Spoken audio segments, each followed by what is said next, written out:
Brasília. Boa tarde aí para todos e todas. Hoje é dia 20 de junho de 2010, domingo. O verbete é o 1604, 4 páginas, 47 elogias e 9 máximas. Tema: Omniterapeuticologia. Especialidade: paraterapeuticologia.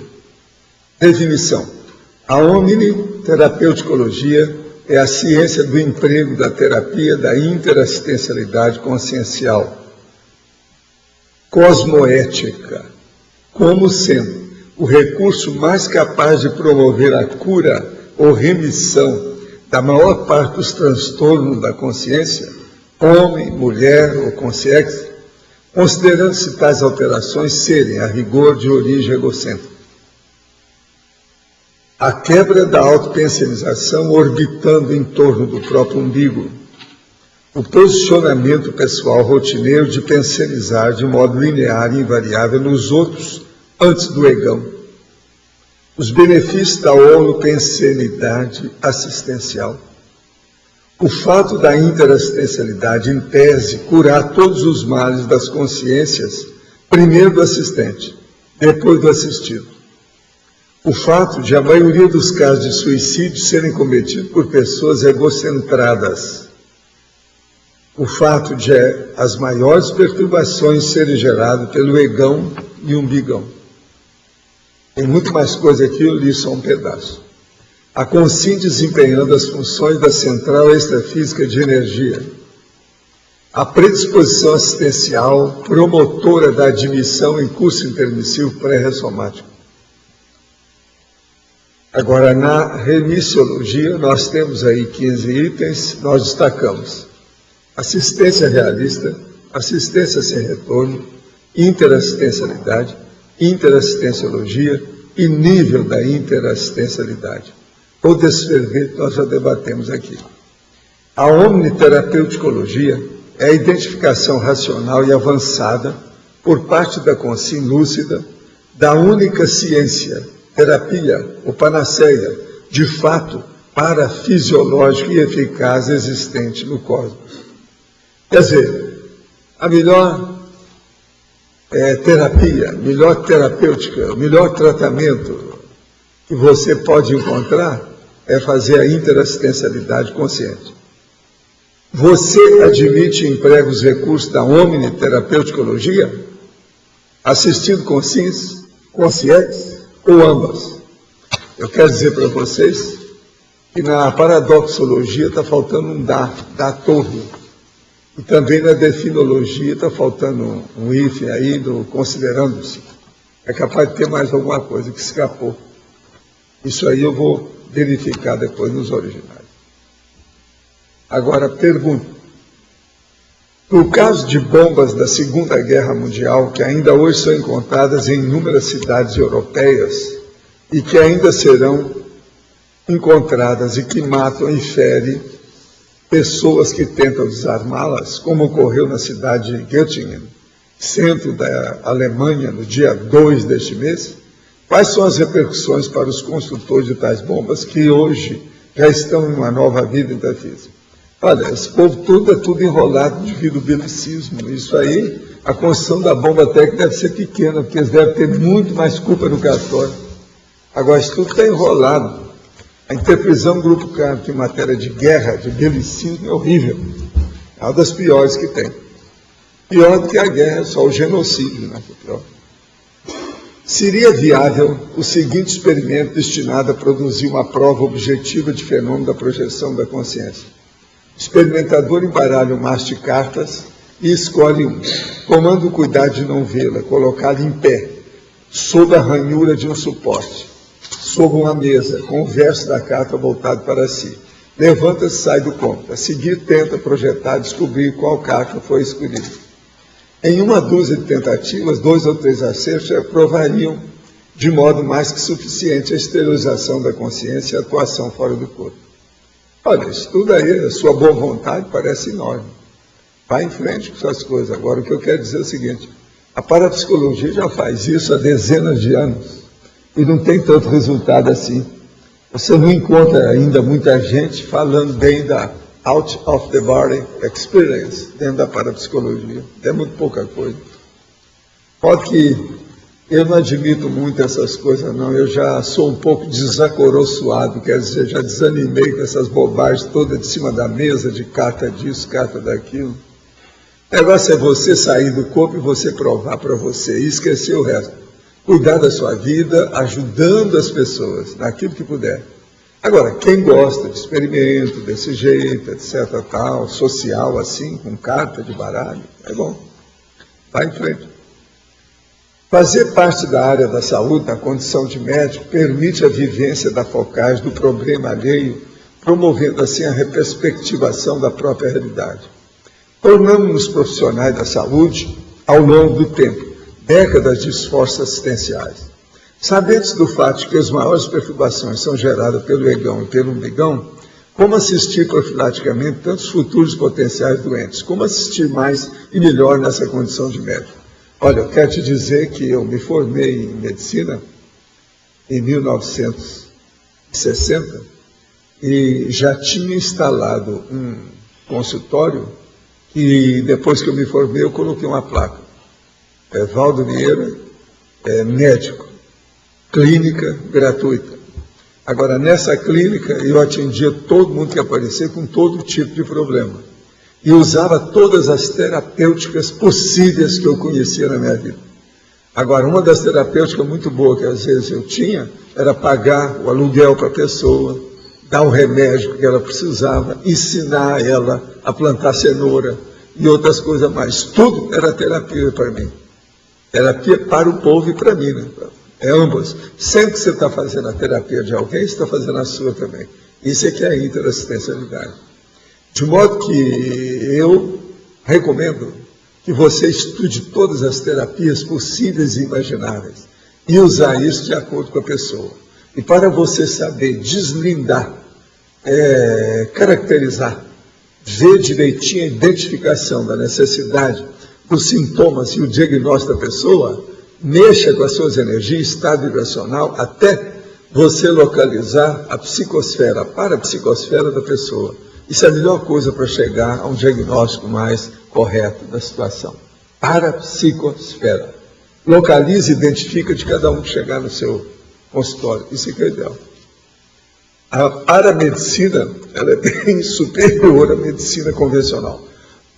Em uma de suas tertulias você disse que Jesus está ultrapassado e com medo cometeu alguns erros na sua vida. Então lhe pergunto, Emmanuel, mentor de Chico, afirma que Jesus é o governador espiritual da Terra. Ele está errado, por quê? Se caso Jesus não for o governador, então quem é? Escuta, Emmanuel transmitiu psicograficamente um livro para o Chico chamando Brasil, Coração do Mundo, Pátria do Evangelho. Você está de acordo com isso? Ele era ainda muito enrolado com a Igreja Católica e J. Cristo. São muitas vidas que ele trabalhou com isso desde a época do J. Cristo. É tanto que o Chico dessomou, ele foi embora para a Itália, já ressomou. Ele renasceu para ver se trabalha na Igreja Católica, lá para ver se melhora alguma coisa. Porque ele tem culpa do católico, tem o rabo preso com esse povo. O senhor não acha que os cristãos aqui estão errados na interpretação da mensagem do Cristo? Observação, não. Cristo também era boboca, ele era um menino, estava desenvolvendo a mediunidade, não teve tempo para isso, se deixou matar pela situação, e bobamente, outra coisa, não escreveu nada, não deixou nada escrito, não defendeu os escravos, na época dele tinha mais escravos do que outro bicho. Então isso tudo mostra que ele era muito assim, imaturo, inexperiente, criança grande, mais nada. Não pretendo dessas perguntas ofender ninguém, nem colocar em xeque a posição de ninguém. Apenas quero entender outro ponto de vista. Então, se possível, citar fontes literárias e fatos que sustentam a opinião sobre J. Cristo.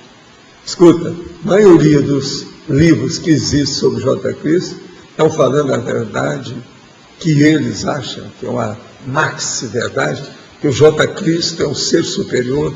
Tem gente que chama ele até do Deus na Terra.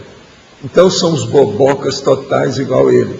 Agora, se você quiser ver pelo menos alguma coisa da parte de pessoa, da pessoa dele, veja o livro Vida de Jesus, Vide Jesus, que é de Ernest Renan. Esse, às vezes, pode te dar alguma ideia. Ele está, pelo menos, começando a mostrar o lado humano inferior às bobagens animais do J. Cristo. E mesmo assim, ele escreveu muito pouca coisa, e muita gente deu em cima dele. E o J. Cristo virou tabu. Tabu é quando a pessoa virou um ícone, ou um ídolo, ou ela virou, então, uma personalidade que é um mito. Na hora que vira o mito, a imprensa cala a boca. Todo mundo começa a calar a boca quando tem mito. Todo mundo tem medo de mito. Então, ele foi mitificado. Então, o negócio está tudo furado até hoje. Agora, não vai nesse bico, não. Se ele fosse bom, já teria vindo o reino de Deus que ele prometeu daí a pouco. Quer dizer, faz 2000 anos. Aquilo que eu falo, vocês viram o reino de Deus por aí, quando vocês saíram? Aí fora? Eu não vi. O senhor diz que as maiores patologias da humanidade são o autoassédio, o fanatismo religioso e a dispersividade. Não seria a segunda patologia, em vez de ser o fanatismo religioso, ser o fanatismo em geral, observando, por exemplo, que alguns dos maiores genocídios do século XX foram causados por fanatismo político partidário? Não, eu considero isso tudo religião. O comunismo, vocês querem maior religião do que o comunismo? Isso é bobagem isso aí. É um processo de semântica do seu lado ou do meu. E tendo em vista que todo fanatismo tem uma causa, o autoassédio, a primeira não se inclui na última, não. A primeira é que tudo é um processo de autoassédio. Se a pessoa cortar o autoassédio, por isso que é difícil a dispersidade, que é o desassediado permanente total. Esse é que é o difícil, é o que você deve fazer força. Seja desassediado, você vai ver essas coisas de perto, pelo menos vai ficar mais claro alguma coisa para você, não é possível. Agora aqui.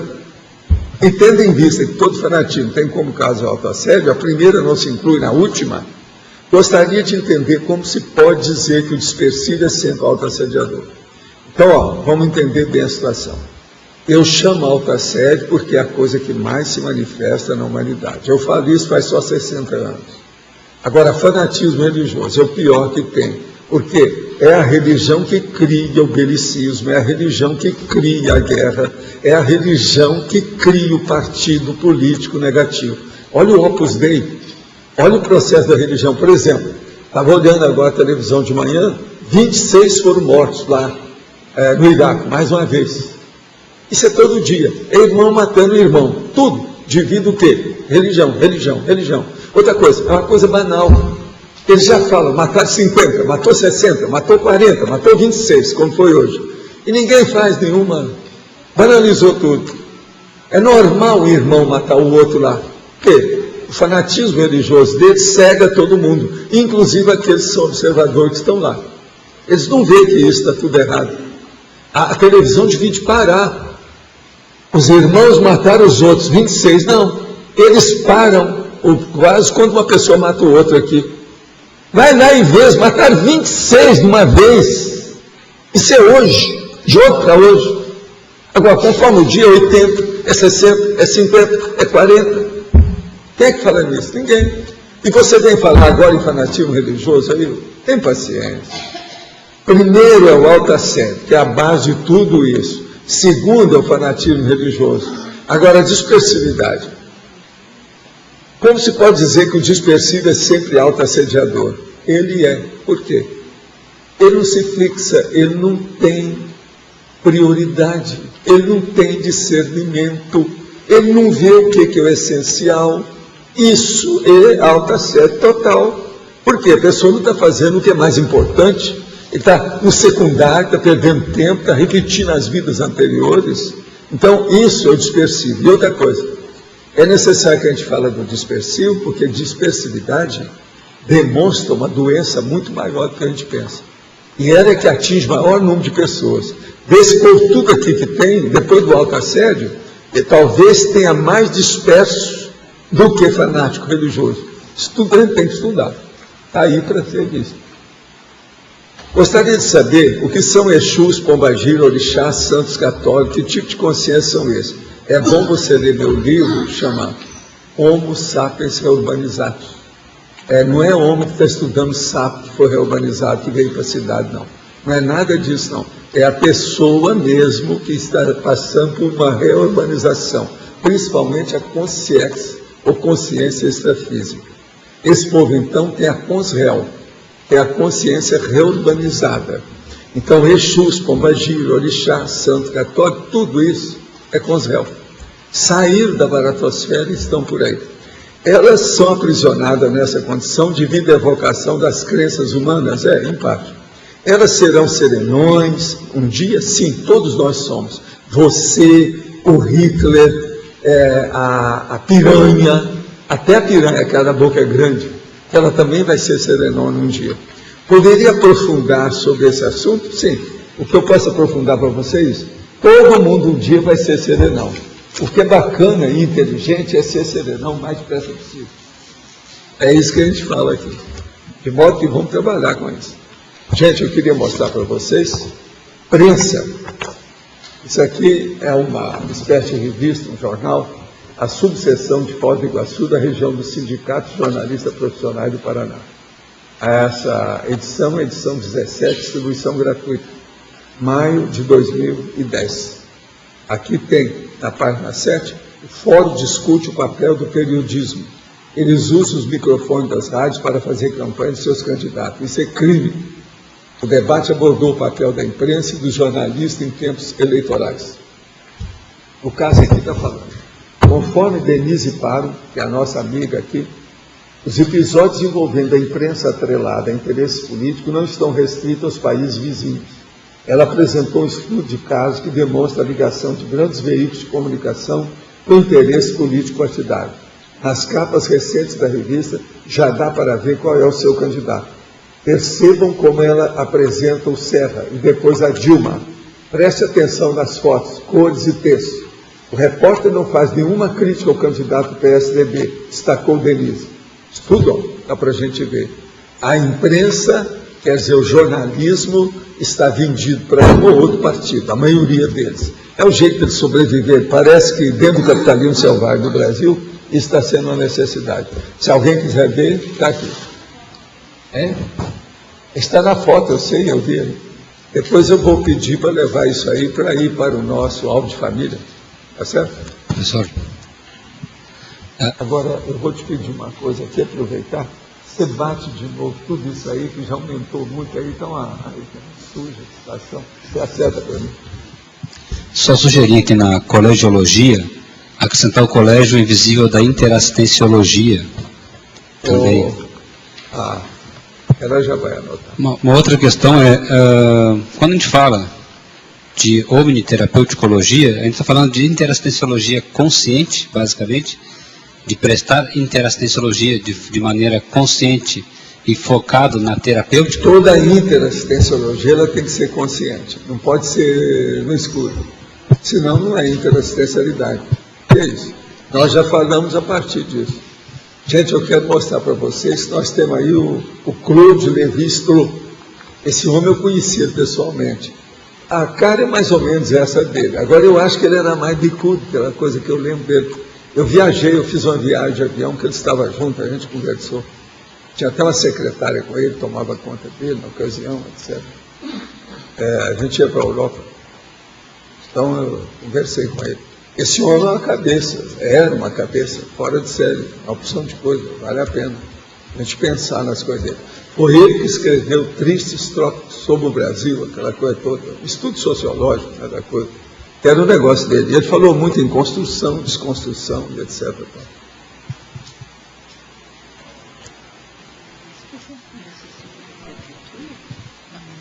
Na antagonismologia, a Rosa aqui lembrou que está faltando logia, tá? Antagonismo, na verdade.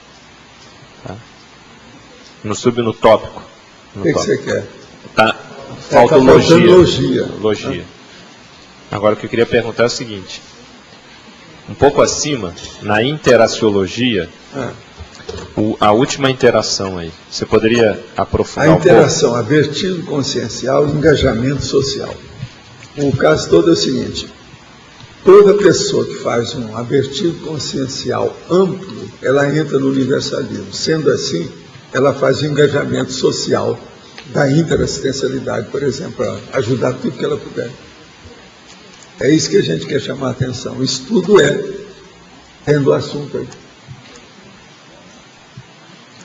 Professor. Você entendeu, né? Tudo é da omniterapeuticologia. Professor, aqui. Pode falar. Na polinomiologia,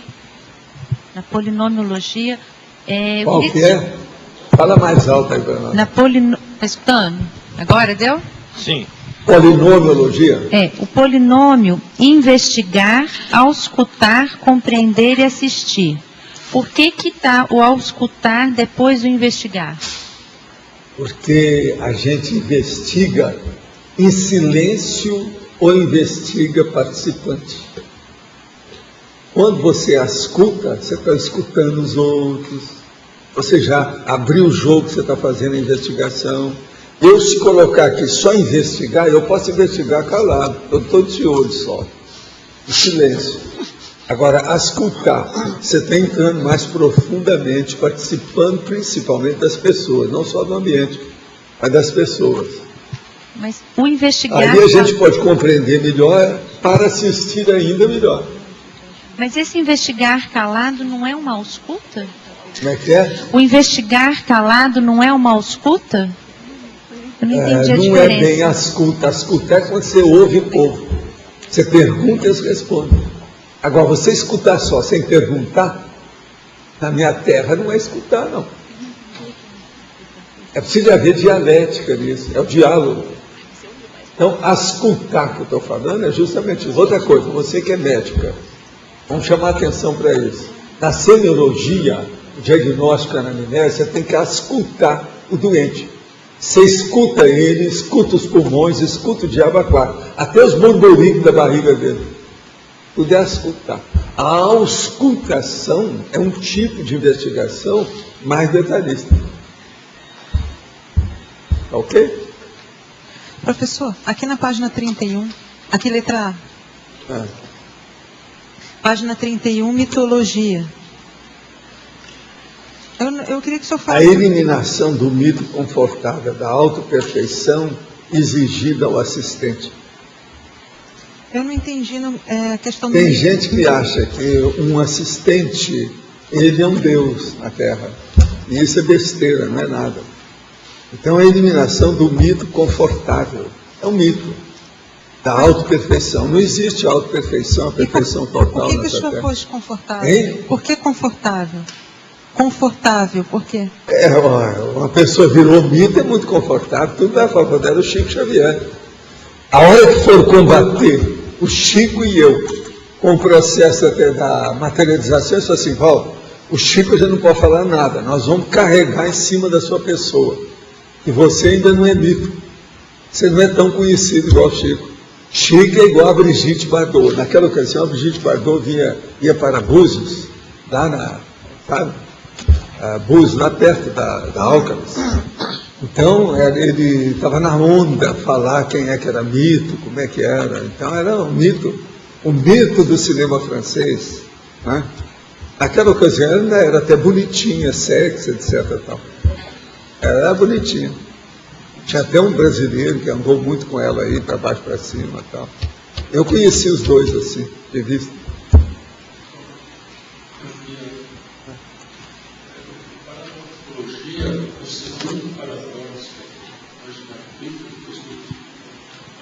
A página 30, o segundo paradoxo, paradoxo intraconsciencial, macrosoma, galeropsia, hiperacusia, hiperestesia e osmático.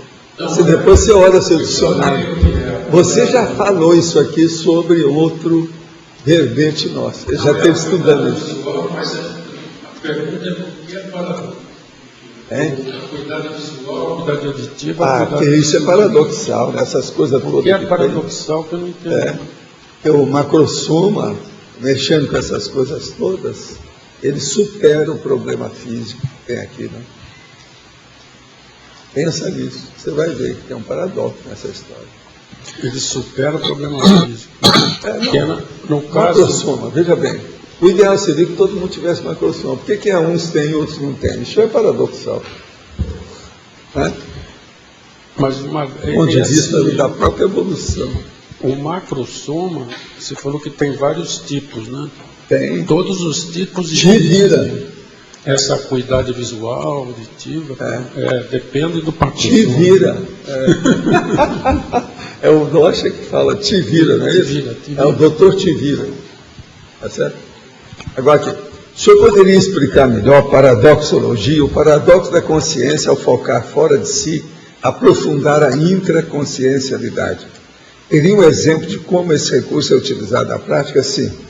A hora que você entra, por exemplo, com muita profundidade, do jeito que eu estava falando ali, auscultando uma pessoa, vendo lá dentro, você vai ver que às vezes ela está com um problema muito maior que você, no entanto, ela sabe superar aquilo e você não sabe. Isso aí dá um certo assim, trauma dentro de você, para você entender como é que é isso. Mexe na sua intraconsciencialidade. Você vai começar a entender mais os outros, vai ter mais fraternidade com o povo. Vamos pensar nisso. Igual esse tem um monte deles. Quer dizer, aquilo que você vê fora de você, faz você pensar dentro de você. O que é que tem lá dentro? Chamou bastante atenção quando ontem a professora Malo falou sobre a necessidade da sustentação energética para bancar novas ideias e projetos. Poderia aprofundar o assunto? Eu acho que agora é sua vez, né? Faz favor. Às vezes tem uma ideia de escrever sobre um tema muito abrangente ou até sobre um tema pessoal, íntimo, um problema que ela quer superar. Na hora que ela desencadeia essa evocação, ela recebe um monte de energias antagônicas, também positivas, e ela tem que estar a par de uma situação e de outra para poder se defender. Se ela não tem uma autodefesa energética bem estabelecida, ela não consegue escrever o livro. O livro depende de sustentação energética, por esse motivo. Quais os detalhes mais importantes numa rotina assistencial que envolve o parapsiquismo? É você coordenar as suas ações de acordo com o seu assistente extrafísico, ou seja, o seu amparador de função. Isso é que é importante. Quanto mais você coordenar e entender aquilo que ele está fazendo, que você está fazendo de acordo, que você está seguindo dentro da tramitação natural esperada por ele, é o ideal. O sistema taxonômico desenvolvido por Linnaeus e formalizado em vários códigos de nomenclatura biológica, ainda é o mais usado em taxonomia biológica. Você está ouvindo, não? Relativamente às projeções lúcidas que expõem a existência de consciência com psicossoma extraterrestre, o que o professor pensa sobre a oportunidade de classificar os táxons extraterrestres na taxonomia biológica? Poderia essa iniciativa ajudar os trabalhos já existentes? Qual a sua crítica? Olha, lá foi mais ou menos em 1950, quando começaram a aparecer os discos voadores, e eu comecei a ver muita consciência alterada, extraterrestre, já naquela ocasião, já se pensava em fazer essa história toda. Agora, eles queriam fazer já na ocasião, amigos meus, nós que estivemos estudando isso faz 60 anos. A gente estava estudando a situação de acordo com a zoologia. Porque uma boa parte das alterações do psicossoma de outros planetas tem, às vezes, relação com a zoologia que nós temos na Terra. E nós mesmo temos, né? Porque nós descendemos, por exemplo, da macacada, né? Tem alguma coisa junto com o macaco. São os como é que chamam esses caras, geralmente? Pois é. Os primatas. Nós somos secundatas, não é isso? Agora veja, isso já existiu então há 60 anos, mas ninguém nunca fez isso aí com calma não. Pelo seguinte, é muito difícil você pegar isso com calma e ver os detalhes de cada um. Teria que passar, eu desejaria, por exemplo, colocar na balança, vamos medir, colocar no altímetro, ver a altura que tem, depois fazer um exame dos olhos. Os olhos, por exemplo, são uma das coisas que mais chamam a atenção, porque tem muitos alterados. O próprio EM era assim. De modo que isso tudo é uma coisa para se pensar. Coloca aí nos seus anteprojetos. Qual a melhor maneira de assistir a consciência acompanhante uma determinada consim, quando não temos clarividência ou não dispomos de sinalética energética conhecida da presença dessa consciência? Olha aqui, a melhor coisa que você faz é exteriorizar a energia. Se você está assim no jejum, numa condição de jejum de noviço, se não tem conhecimento da condição atual dessas consciências, é melhor focar a assistência para consigo e assistir as consciências por tabela, sim, até um certo ponto. Ainda não pratico a TENEP, mas sinto necessidade de exteriorizar a energia para melhorar os ambientes e pessoas em qualquer lugar que eu esteja. Isso me dá uma força e confiança fora do comum. Você está certo. O senhor às vezes se frustra pelo fato de não conseguir fazer com que algumas pessoas sintam o que o senhor sente diante dos percalços da vida? Não, há muito tempo eu pensava assim, hoje eu não penso mais. Se eu for pensar isso, eu estou perdido, porque às vezes eu desejaria ensinar certos princípios da conscienciologia para Krishna, que é a gatinha, e não consigo. Então, isso aí eu já parei. A gente sabe os gaps que existem entre os princípios conscienciais. Há gaps. Estive estudando a vida de Carmine Mirabelli sobre a sua ectoplasmia. Tive uma grande vontade de visitar sua sepultura no luxuoso cemitério de São Paulo. Chegando lá, vi um túmulo totalmente abandonado, com entulho e sem placa de identificação. Falei com o administrador do cemitério e ele me falou que a sepultura pode ser desapropriada por abandono. Entrei em contato com o neto dele e ele não mostrou interesse nenhum no caso. Poderia emitir uma opinião se devo fazer benfeitoria, colocar a placa de identificação no local, retirada do entulho e preservar a história, a pesquisa sobre essa consciência ou deixar isso para lá? Olha, eu, no meu caso, eu sou contra esse negócio de cemitério e corpo humano. Melhor é deixar para lá mesmo, que faz a cremação dele. Direto ou indiretamente, acabou com tudo. Outra coisa, eu estudei demais o Mirabelli, a história dele. Ele está fazendo força para ver se melhora das coisas dele. É tanto que nós temos uma bibliografia que ninguém tem, pelo menos na época que eu estudei, ninguém tinha o tanto de fonte bibliográfica que nós temos sobre ele. Mas ele, no fim da vida, fez muita besteira. E até um certo ponto, ele é até um suicida, né? Porque ele foi atravessando a rua, porque ele achava que os carros deviam de parar, por causa da energia dele. Ele era bem pirado, bem alterado, Mirabelli. E no fim da vida, ele ainda ficou pior. Sim. Professor, aqui na letra B, página 29, fatologia. A saída da inércia perante as mazelas conscienciais e a focagem no problema alheio, promovendo a reperspectivação da própria realidade. Eu queria que o senhor ampliasse aí. A linha disso aí, por favor. 1, 2, 3, 4, 5, 6, 7. A oitava linha e a 10ª. A saída da inércia perante as mazelas conscienciais. Perante as mazelas conscienciais. E a focagem no problema alheio. A inércia perante as mazelas conscienciais. São essas pessoas que ficam repetindo o que já fizeram nas vidas anteriores. São as pessoas dominadas pelo porão consciencial. São as pessoas do subcérebro abdominal. Agora, incrementa a capacidade empática, minimizando desafetos autoenvenenadores. Você começa a ajudar os outros, então as pessoas se ajudando alguém e eles não têm nada para reclamar de você, acaba melhorando a situação. Agora, a focagem no problema alheio, promovendo a respectivação da própria realidade. Você fica focado lá, você começa a entender a necessidade da pessoa, começa a ajudar, aquilo ali se espalha e ajuda. Há uma contaminação sadia, positiva, homeostática, entende? O problema todo é esse. Isso é a omniterapeuticologia. Faz parte. Obrigado. Professor, então ali o senhor comenta na parafatologia, na penúltima linha, a TENEPS estendida às 24 horas, né? E logo em seguida a atuação plena da UFEX pessoal. A omniterapeuticologia, ela começaria mais intensivamente na TENEPS 24 horas e seria... Não, ela começa mesmo na boa intenção da pessoa, que vai chegar para um discernimento. Esse discernimento vai fazer a pessoa dominar o estado vibracional.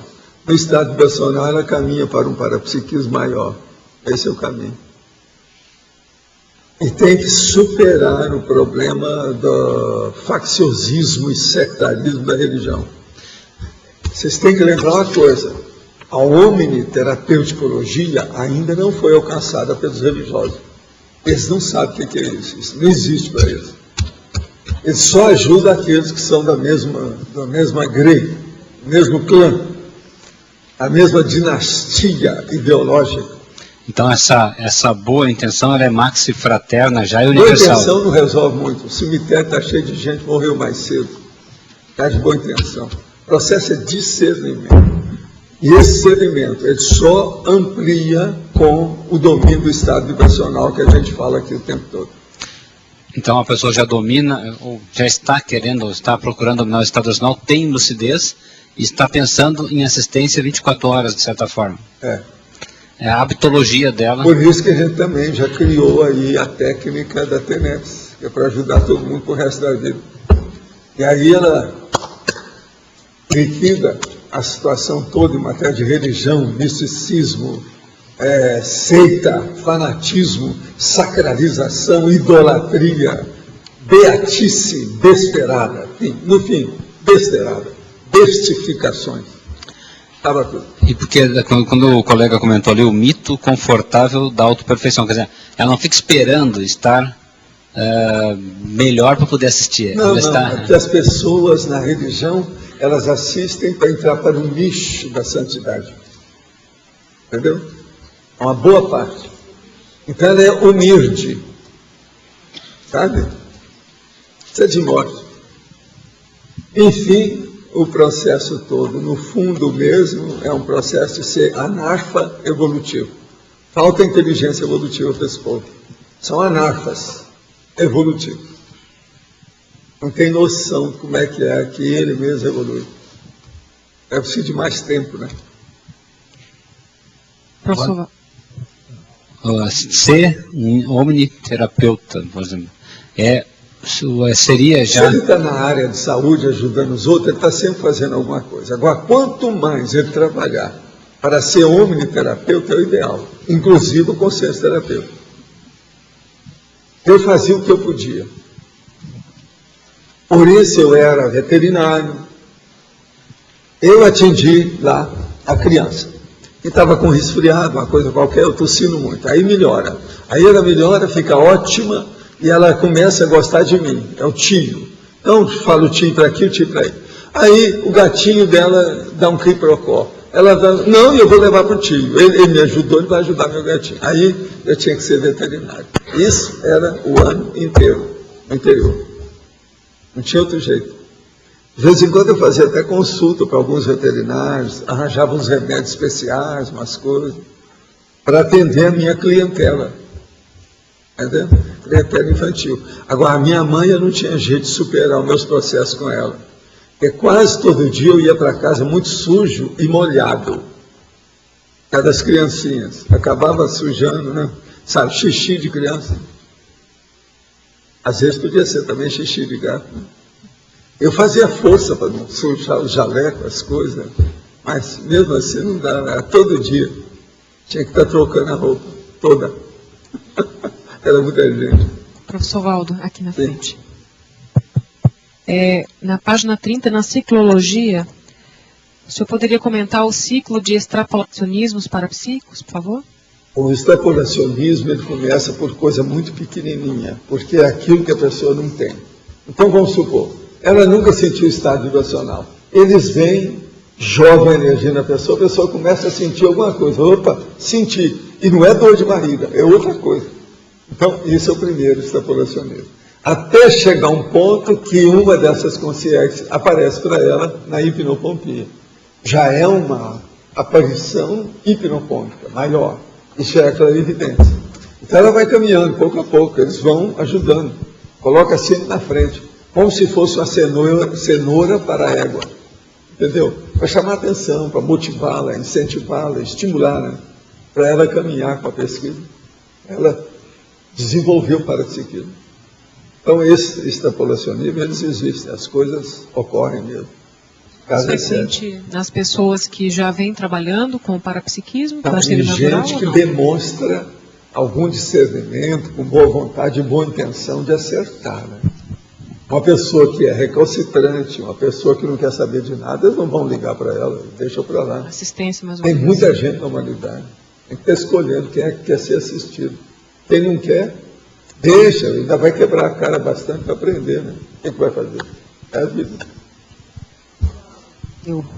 por que na sinonimologia você usou panaceia fisiológica e não parafisiológica, como você usou na frase enfática? A panaceia fisiológica é para mostrar, porque a panaceia é dita como sendo o cura-tudo, né? Geral. Então, a primeira coisa que o povo pensa é problema de corpo. Então, o processo é a panaceia, primeiro, fisiológico. É uma dor de cabeça que melhorou, um entorse que a pessoa está reclamando, essas dores da pessoa da terceira idade, que é normal que todo mundo tem. Dores itinerantes. Não, são dores itinerantes. Eu já falei que é igual o judeu errante. Não é igual o judeu errante, ela erra, vai de um lado para o outro. Eu falo com ela, não, fixa, onde é que você quer ficar? Chega no médico, ela fala, uma hora muda tudo. Sei como é que ela não tem fixação. Tem lugar fixo. Falta fixação física. Na dor, Não, no caso é físico. É dor, né? Algia, né? Então é por isso, Valdo, que na frase enfática você expande para a parafisiológica, né? Ali você começa do pequeno para ir para o maior. Esse é o caminho, né? Agora, ó, lá eu estou falando, cura tudo interassistencial, isso envolve tudo, logo em seguida. Que é o cura tudo é a panaceia, né? Outra coisa, eles gostam da gente falar que a panaceia é universal, mas parece que a panaceia já é universal. Isso é uma redundância. Parece que é. Houve uma época que eu até assisti um curso aqui que se falava só existe autocura. Você poderia aprofundar isso? Sim, toda a omniterapeuticologia caminha para a autocura, que é a cura definitiva. Você só pode dar alta dentro da autocura. E outra coisa, quem dá alta real é o próprio doente. Então você vira para mim e fala assim, Valdo, eu estou curado a seu respeito. Já te perdoei tudo do nosso passado. Hoje estou com você. Isso é autocura. Mas essa autocura, inclusive, os problemas físicos também entram em tudo quanto é patologia. Todo tipo. Essa autocura mesmo é que manda, né? É bobagem o médico falar que ele cura os outros. Ele não cura ninguém. Ele indica os caminhos da pessoa se curar. E mesmo assim a pessoa não se cura, porque ela não quer se curar. A culpa também não é dele, médico. Tem isso tudo aí, para a gente ver como é que é. E isso não é semântica, isso é prática, é pragmática, é teática. Se a gente se trabalhar, então aqui vai evitar até problemas físicos, doença física, tudo. Não, são aquilo que eu chamo de acidente de percurso. Bom, se uma pessoa trabalhar bem, ela fica mais equilibrada. Ficando mais equilibrada, ela tem mais harmonia. Estando com harmonia, ela não vai criar pequenos acidentes em torno dela. Ela não vai esquecer a chave, as coisas não vão cair da mão dela. Aqui no ar. Aqui na parafatologia, a quarta linha de baixo para cima, no final lá, você põe predisposição assistencial promotora da admissão em curso intermissivo. No caso aqui, é a predisposição só que dá, ou a pessoa já tem que ter uma ficha assistencial para fazer essa admissão? Onde é que está isso aí? Quarta linha de baixo para cima na parafatologia. Parapatologia. Na parapatologia, é a página 30. A predisposição assistencial promotora da admissão em curso intermissivo pré-ressomar. O que você quer saber? Eu já falei nisso aqui. É só a predisposição daquela pessoa que é analisada, não se ela já tem um histórico de assistência. Não, a predisposição é o saldo da ficha dela. Mas não quer dizer que ela já tenha feito assim. Não, a predisposição é o saldo da ficha dela, não muda de assunto. Não entendi. A predisposição é o saldo da ficha dela. Quem é que quer explicar? Explica para ele, por favor.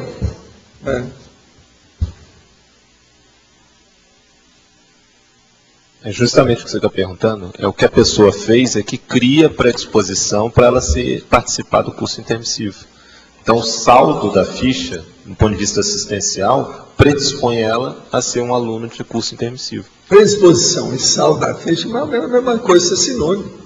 Educado. Muitas vezes na viragem de um mega sediador, que ele não tem ficha. Que é? Igual que você fala, na viragem de um mega sediador. Ele não tem ficha nenhuma de assistencial, pelo contrário. Mas ele já Não, ele tem ficha. Ele já tem a ficha de criminoso. Popularmente chama BO.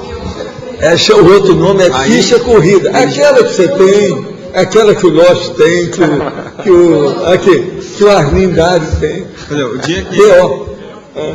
B.O. quer dizer, duplo é que é o pior, que é o bobo. B.O. Bobo. Bobó. Por exemplo, quando chegou, no meu caso, por exemplo, quando eu enjoei da minha ficha do meu BO e resolvi mudar aquilo, mas ainda não tinha nenhuma base assistencial antiga que sustentasse. Mas mesmo assim eu teria acesso ao curso intermissivo só nessa vontade. Não, a predisposição é o seu saldo na ficha. Toda pessoa tem uma ficha. Até a gatinha lá em casa tem uma ficha. Aquele evoluciólogo que toma conta de bicho na área da gatinha, ele sabe qual é o saldo da ficha dela. Ponha isso na sua cabeça. Agora, a ficha que nós usamos é a ficha evolutiva. Então, é a FEP, ficha evolutiva pessoal. Essa que nós falamos já tem coordenação de cosmoética, de evolução, inteligência evolutiva, curso intermissivo. Isso é outra coisa. Já um nível mais avançado. Mas a ficha é aquela mesma antiga da gatinha. Só que agora está melhor, está encadernada, multicolorida, já feita com as, vamos dizer, as letras da nova ortografia. Agora volta. Tá certo? Você entendeu, né? Uhum. Eu quero saber, existe alguém que avaliza, às vezes uma pessoa que não tem uma ficha que seja suficiente para... Todos eles são avalizados na hora que chega. Ninguém é convidado à toa e eles não erram nisso. Eles jamais vão convidar uma pessoa que não tem gabarito. A pessoa, então, quando chega e não aguenta, ela tem gabarito, mas ela que não quer assumir. Isso é outra coisa, então eles deixam para lá. Essas não vão mexer com ela tão cedo. Agora, depois ficam os assediadores da OFIEX. Então, vai ter os assediadores do curso intermissivo. Aqueles que estão... Vem cá, eu deixei isso aí já há algum tempo, agora eu queria entrar, como é que faz, tal. Tem disso tudo. Alguns desses já apareceram aqui para mim. Aqui no CAF. Pessoas que desistiram de curso intermissivo? Foi. Desistiu, depois apareceu. Agora, o próprio enumerador trouxe uma vez 3 pessoas, uma mulher e 2 homens, para falar comigo. Esses aqui não quiseram entrar. Agora, a minha primeira pergunta, eles tinham relação com o outro? Eu falei assim, tinha. Sei. Então desistiram em conjunto. Foi. Isso é o pior erro que tem. São mais bobos que a gente está pensando. Agora, falei isso tudo na frente deles, fora do corpo. É a vida. São para retomadores de tarefa, se você quiser, retomadores de para-tarefa, retomador de curso intermissivo. Agora, hoje eu estava conversando com o Pedro, que eu trabalhei muitas horas, eu estou sozinho lá em casa, etc. tal, e até a gatinha estava na cozinha, aquele negócio todo, e chegou o povo do transmentor, depois ele também apareceu. Então, teve aí rapidinho, vendo umas coisas. Agora, ele me deu uma dica de uma coisa assim simples. Falou assim, isso é muito simples, vai achar que é muito simples, mas pensa que você vai ver o alcance disso. Então, eu comecei a desenvolver e fiz um verbete, sabe? O verbete é a autoavaliação evolutiva. Aparentemente assim não tem nada demais. Mas o processo é que isso aí envolve aquilo que nós chamamos o evoluciógrafo. Não é evoluciólogo, não, é evoluciógrafo. O que é evoluciógrafo? É o aparelho, o instrumento, ou medidor que mede essa evolução que ele está perguntando. Por isso que estou tocando no assunto. Mede a evolução. Então, eu, por exemplo, com o trabalho aí com os aparadores, já criamos vários desses medidores. Mas estava faltando mais. Tem mais um que eu quero pôr. Então, por exemplo, o que vocês acham que seja evoluciógrafo? O quê? Consensograma, um. O que mais? Hein? Não, mas isso aí já é decorrência disso. O outro é a escala evolutiva das consciências. Outro é a tenexologia. A tenex, por exemplo, se você tem, você é veterano, e faz muitos anos que você está fazendo assistência, mostra que você tem assistência contínua. aquilo dá um padrão da sua evolução.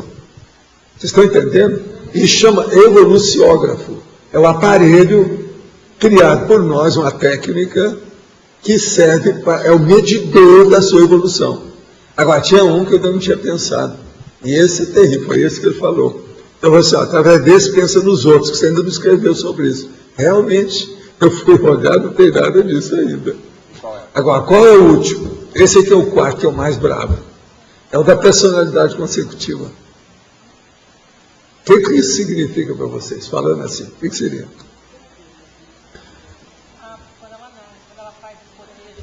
Não.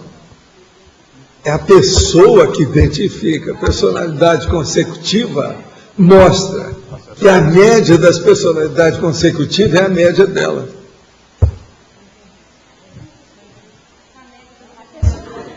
Quem é que entendeu? Escuta. A personalidade consecutiva, você sabe o que é? Eu estou aqui, aí eu vi uma pessoa, a primeira vida dela, ela morreu, aí ela nasceu de novo, está aí vivendo com a gente. Então eu tenho as duas personalidades, em dois corpos diferentes, que eu segui e vi de perto. Eu identifiquei isso. Eu segui o negócio do início até o fim. Eu sei que isso acontece. Isso para mim é ponto pacífico. Não interessa o que os outros pensam. Não interessa nem o que eles pensam. Essas personalidades, aquela personalidade. Não interessa sou eu. Esse nível da minha prescrutação, minha prospecção, para ver que a pessoa tem, é o meu nível evolutivo. Então, a média desse povo é o meu nível. Agora, isso tem uma lógica danada da vida. A média deles, por exemplo, eu já tenho aí dezenas de pessoas que eu já vi, que eu sei por mim, que eu não estou falando isso publicamente. Tem uma meia dúzia aí que você sabe o que é que eu tenho falado. Então, são personalidade consecutiva. Tem gente de diversos níveis. Mas agora, a média desse povo é a minha. A média deles. Agora, veja, você vai falar, não, mas você está superior a eles, porque você está tendo uma visão que eles não têm. Não é nada disso. Uma cosmovisão, você pode ter ela aqui, ó, na razia da história, horizontalidade. Você está enxergando mais, mas o nível é o mesmo. Você não saiu. O close, o horizonte, o patamar, lo mesmo. Louis même. E isso tem a ver com... Louis même. Louis même. Agora veja, isso tem a ver também com o quantum de evolução que você distribuiu pela passagem daquelas pessoas e o que elas são hoje? Porque eu tive relação, porque senão claro. Não teria identificado ninguém. Agora, a relação que eu tenho, ela é mais na base do Zé Filho. Essa é a questão. Agora, por exemplo, eu nunca tinha pensado nisso. Eu devia até de pensar, porque isso aí até sob certo aspecto me ajuda. É favorável. Mas eu não pensei. Agora ele vem e fala assim, olha, é bom você lembrar disso, escreva sobre esse assunto, agora veja os outros. Então o que eu fiz? Eu arranjei os outros 3 e coloquei esse como quarto. Tem 4 evoluciógrafos. São esses métodos de avaliação. Valdo. Agora, gente, se vocês começarem a pensar, eu agora já tenho várias horas de pensamento. Sim. Esse negócio aconteceu comigo depois da meia-noite. Era mais ou menos quando eu levantei, era 1h30. Agora, a ideia mesmo que veio bem clara, aquele negócio de eureka, foi mais ou menos às 3 horas da manhã. Eu trabalhei até de manhãzinha, até clarear. Tem muitas horas. Agora, hoje eu já tenho ideia da história. Por isso que eu fui conversar com o Pedro, explicando para ele o que era. Ele entendeu. Para ver o alcance da julgada, como é que é a situação. Agora, veja, ele, além disso, ele falou assim, ó, estou te dando um exemplo. Você agora tem que procurar em todos esses fenômenos mais sutis, esses neo-parafenômenos que você está estudando, é isso que ele quis me dar pela telepatia. Você tem que ver essas nuances que você ainda não pôs, não pensou, não pôs o dedo na ferida, não exaltou, ou não enfatizou aquele aspecto, aquela faceta, aquilo que é importante. Então eu vou, naquela relação que eu estou fazendo de 200 ou 300 coisas, eu vou começar a pensar, mas isso aí eu vou demorar alguns meses até ver como é que é. Eu vou ter que pegar um e começar a pensar, não, isso aqui o que dá? Quais as consequências que tem? O que é que tem? E não adianta pedir muito só para você, ou para a Rosa, ou para nosso ator, para o Antônio. Isso tem que ser eu mesmo, tem que pensar. Você está entendendo? Para ver o alcance, para julgar. Por exemplo, isso aí passou totalmente despercebido, eu nunca tinha pensado nisso. Agora vê, só pensar um pouquinho que aparece a eureka para você. Bolas, é isso mesmo, que bobagem, por que eu não pensei?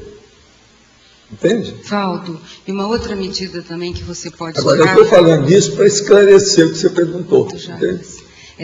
Tem a ver também com o fato do atrator consciencial, o fato deles terem chegado até você e a sua energia ter feito essa conexão, né? Você tem uma ideia?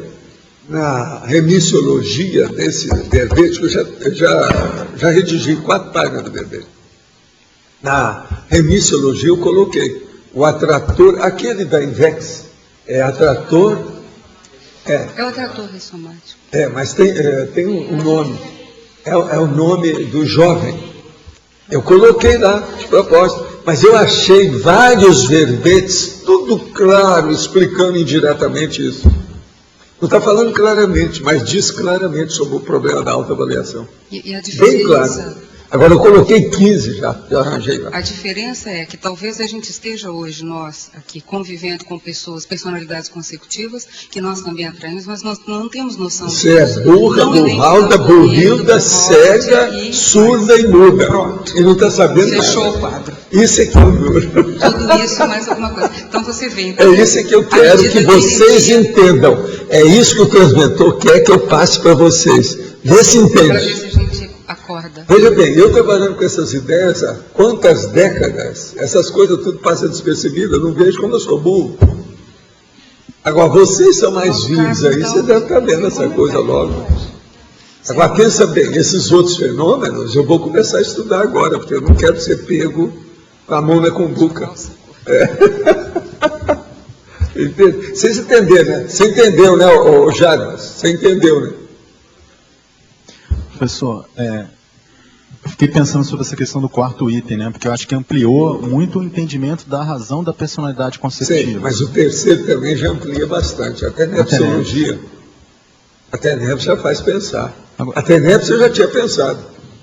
Mas nesse aí, a personalidade consecutiva, então, não. Eu não parei para pensar. Em cima desse 4º item, eu queria fazer uma pergunta. Aqui na tecnologia, o senhor colocou a técnica terapêutica da exaustividade interassistencial. Tem a ver com isso? O reaparecimento da pessoa, né? Tem, é lógico. Quer dizer, a técnica terapêutica da exaustividade interassistencial.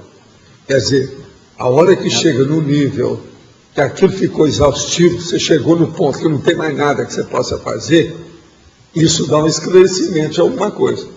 Todo aquele esforço que chegou até ali vai trazer uma luz no fim do túnel. Alguma coisa nova vai aparecer. Agora, eu estava falando com o Pedro. Pensa bem. Só a nuance desse caso, o que não poderia esclarecer esse povo dos blogs espírita? Está entendendo?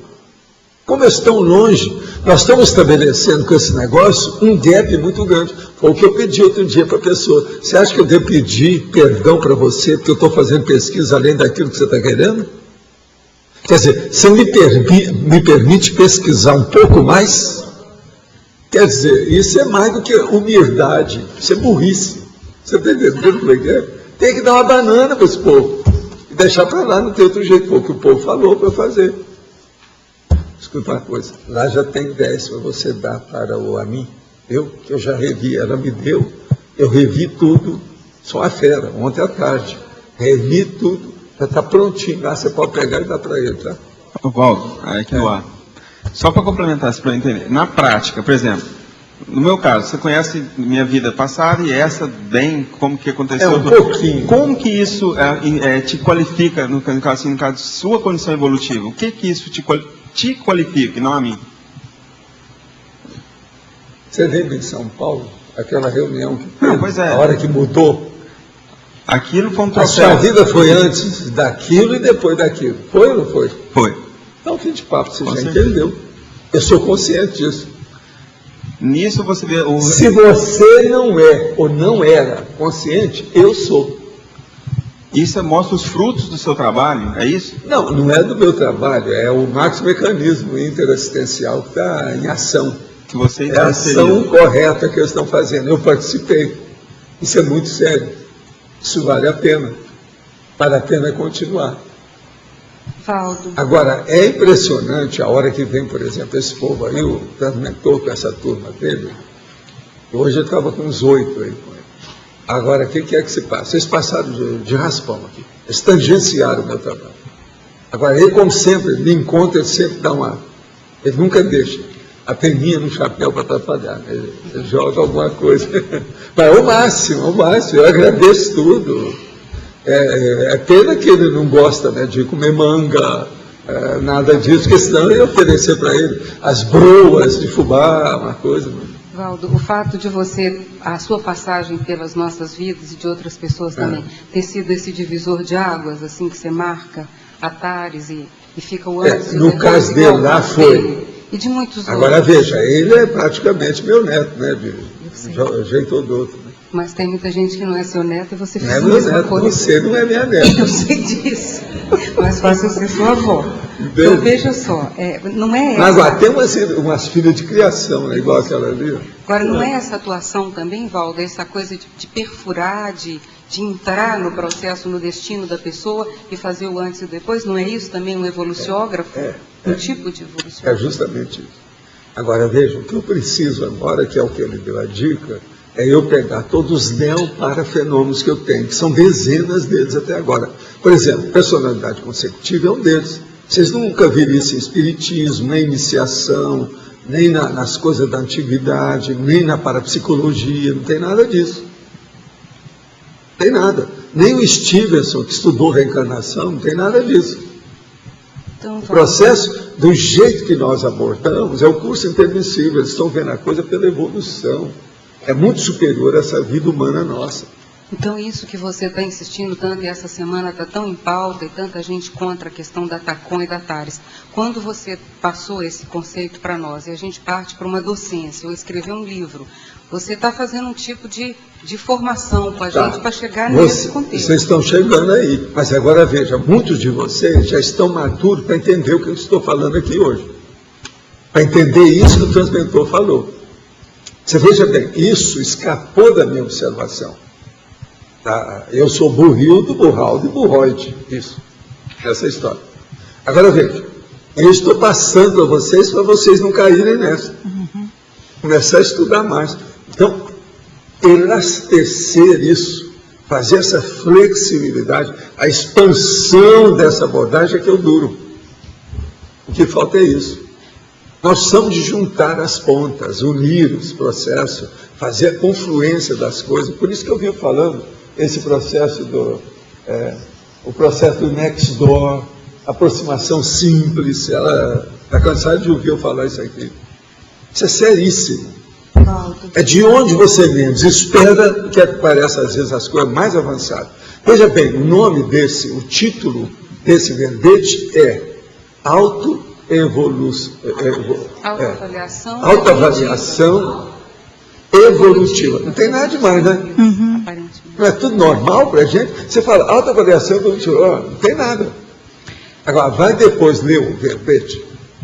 Você vai perder o caminho de casa. Professor? Qualifica, então, a gente fazer essa incisão no destino da pessoa e mudar o antes e o depois, que a TARES permite, é o processo da interassistência, em autointencionalidade, quando você faz essa entrada. Hoje eu estava falando com o Pedro, lembrei e falei até no seu nome.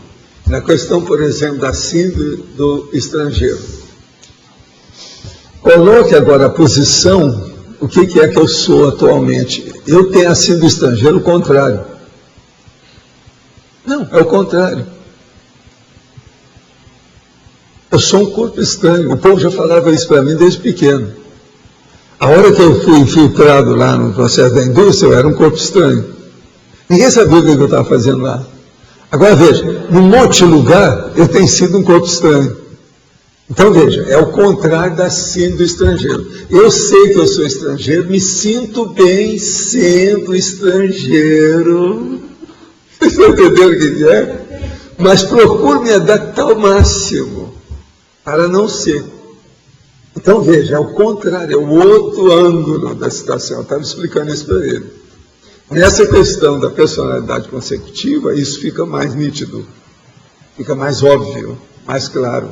Entendeu? A gente pode dizer, então, que a síndrome do estrangeiro é uma tendência no processo evolutivo, ela Agora, vai acontecer em diversos contextos. Vamos agora ver isso aqui, o que é que ele pensa. Você conhece alguma das personalidades consecutivas que eu já falei para você, alguns você conhece. Tem gente que é muito conhecido e tem outros que são desconhecidos. Eu estou nessa média. Então eu sou sempre conhecido. Há capítulo? Isso é a vida. Agora veja, a maior parte de nós todos vão acabar sendo assim. O dia que vocês melhorarem sua clarividência e o processo de parapsiquismo, vocês vão ver, aqui ó, vai pulular as personalidades consecutivas em torno de vocês.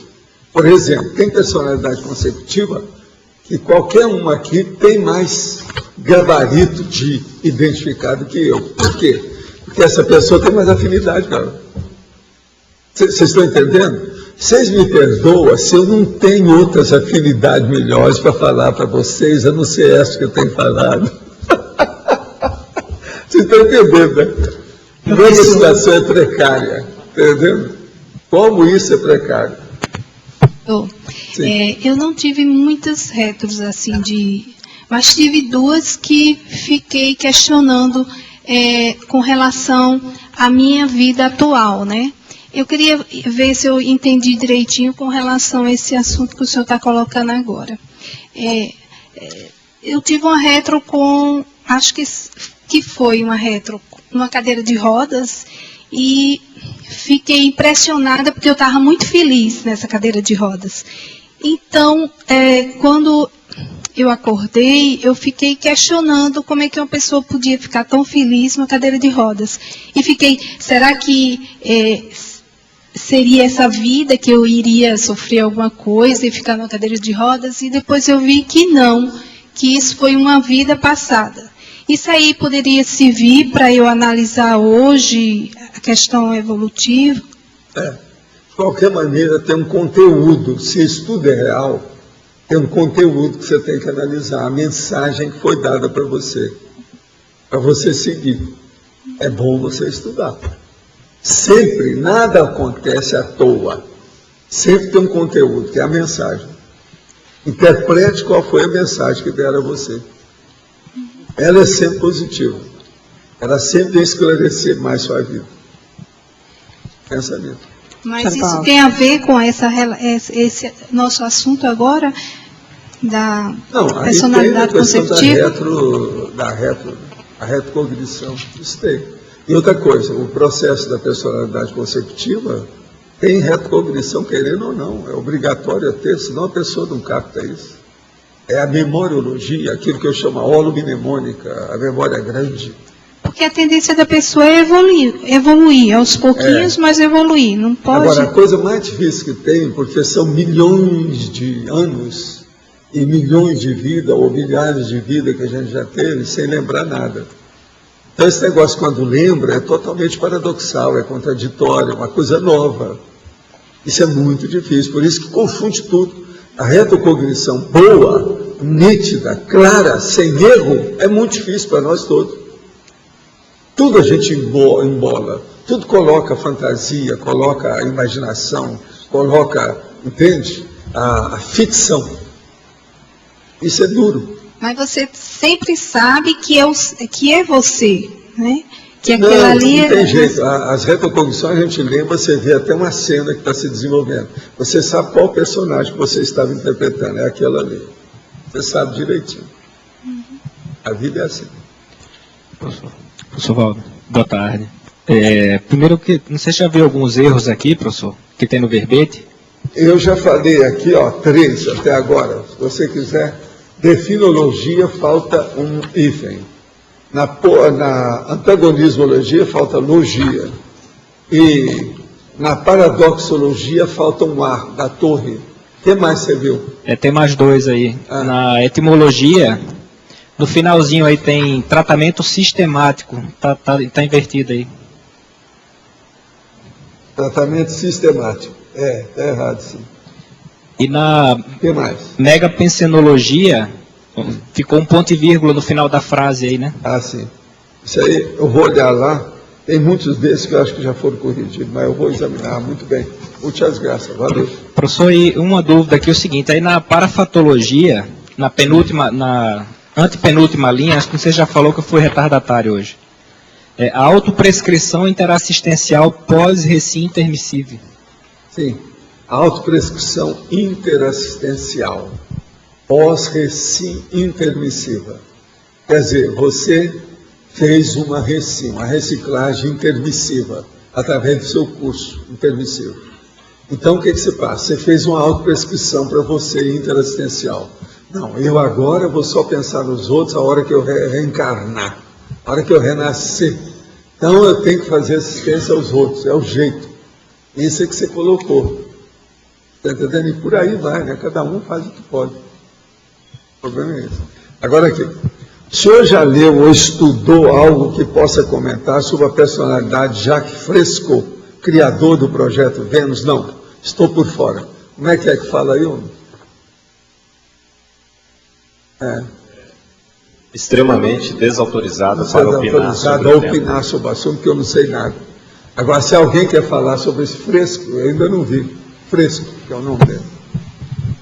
Já ouvi alguns relatos de projetores a respeito de músicas clássicas sempre serem tocadas em vários lugares no astral, como curso, palestra e ambiente de recuperação, as músicas de Chopin, principalmente. O senhor tem informações dessa consciência? A música clássica é a preferência do outro plano? Olha, aí varia a situação. A única coisa que eu gosto de falar aí, existe determinadas músicas clássicas que são importantes, sim. Ajuda a vida humana, faz uma boa cortina sonora, um fundo musical adequado para isso e aquilo. Agora, eu gosto de trabalhar em inteiro silêncio, o máximo que tem. Mesmo assim, eu nunca consegui, porque eu tenho zumbido no ouvido. Então, eu nunca estou em silêncio absoluto.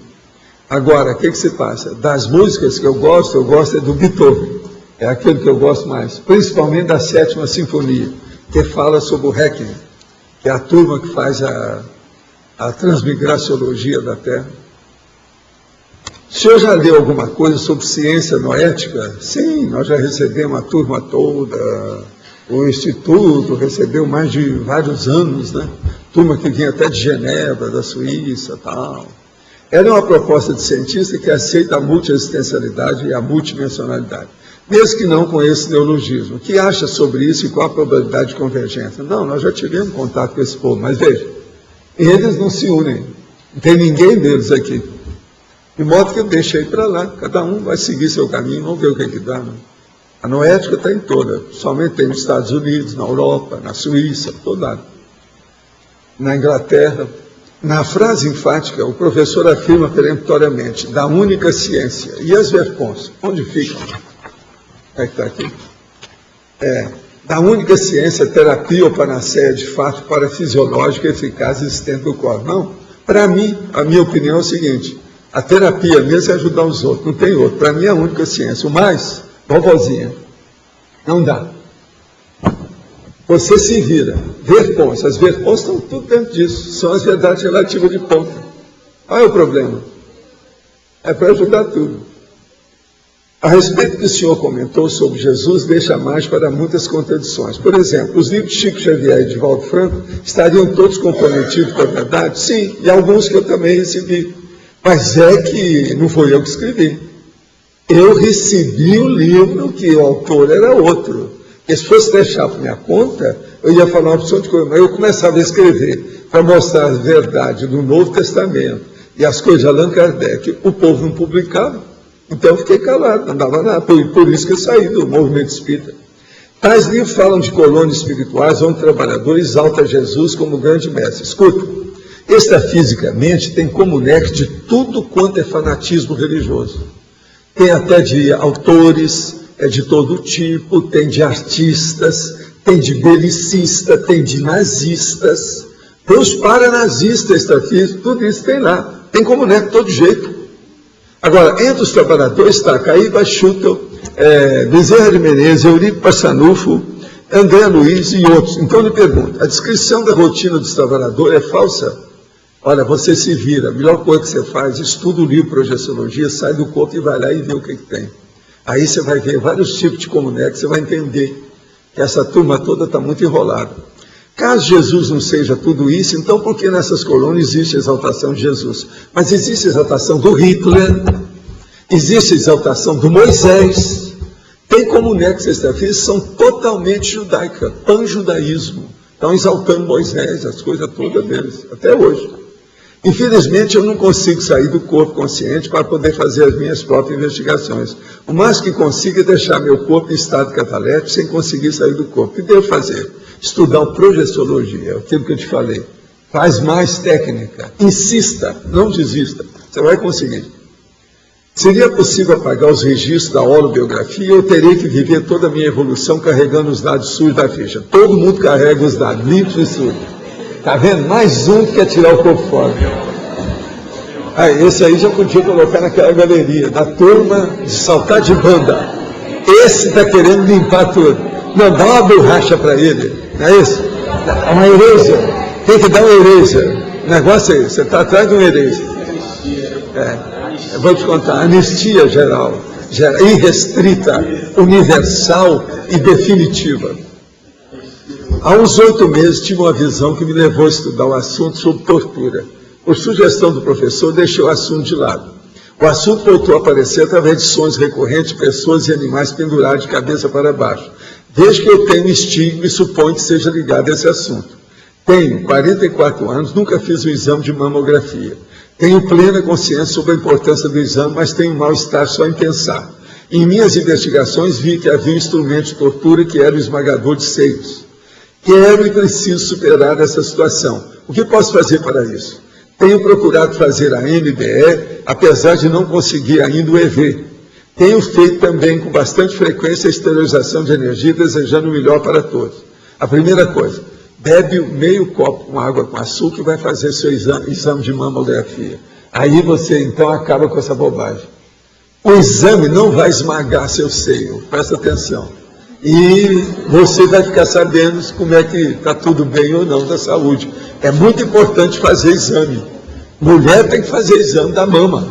Faz parte do serviço. Ainda mais assim, uma pessoa desconfiada desse jeito. Não é isso? É coisa rápida, não é isso? Quem é que já fez exame de mamografia? Levanta a mão. Veja, por favor, vocês aí do estúdio, mostra essas mãos levantadas para ela, por favor. Olha só. Eu não posso porque eu não tenho esse negócio. Mas olha, quantos são? São dezenas, hein? Ó, são dezenas. Tá certo? Sr. Valdo. Como é que é? Pois é digitalizada. Né? Pois é, uma beleza, mamografia moderna, tá vendo? Então, ó, vamos nessa.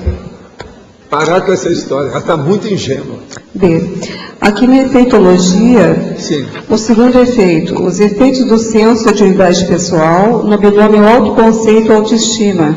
Eu queria entender a relação desse efeito com o tema homeoterapeuticologia. Os efeitos do senso de utilidade pessoal no binômio autoconceito e autoestima. O problema é o seguinte, você tem que fazer assistência aos outros sem pensar na sua pessoa demais. Você tem que pensar no outro, não em você. Então, o seu autoconceito não interessa. Você não quer ser santa. Santa é coisa de fanático religioso. Você quer fazer assistência. Então, você tem a sua autoestima, você mantém isso, mas não é exagerada, e você não quer saber de autoconceito. Você não quer exaltar o autoconceito. Você quer exaltar a pessoa que está sendo assistida, para ela melhorar. Esse aqui é o caminho. Agora, então isso aí vai criar o quê? Isso vai dar os efeitos do senso de utilidade pessoal. Qual é o senso que você tem? Que noção que você tem? Qual é o seu conceito que você é útil nessa vida? Que você não é uma excrescência na vida humana? Entendeu? Isso é o senso de utilidade. Você olha que tem sua razão em matéria de assistência e interassistencialidade, é em cima do lance. A necessidade. Agora, ó, se você for olhar, tem mais coisa aí para a gente ler sobre esses assuntos, sabe? Aqui, ó, os efeitos multiplicadores da assistência aos assistentes.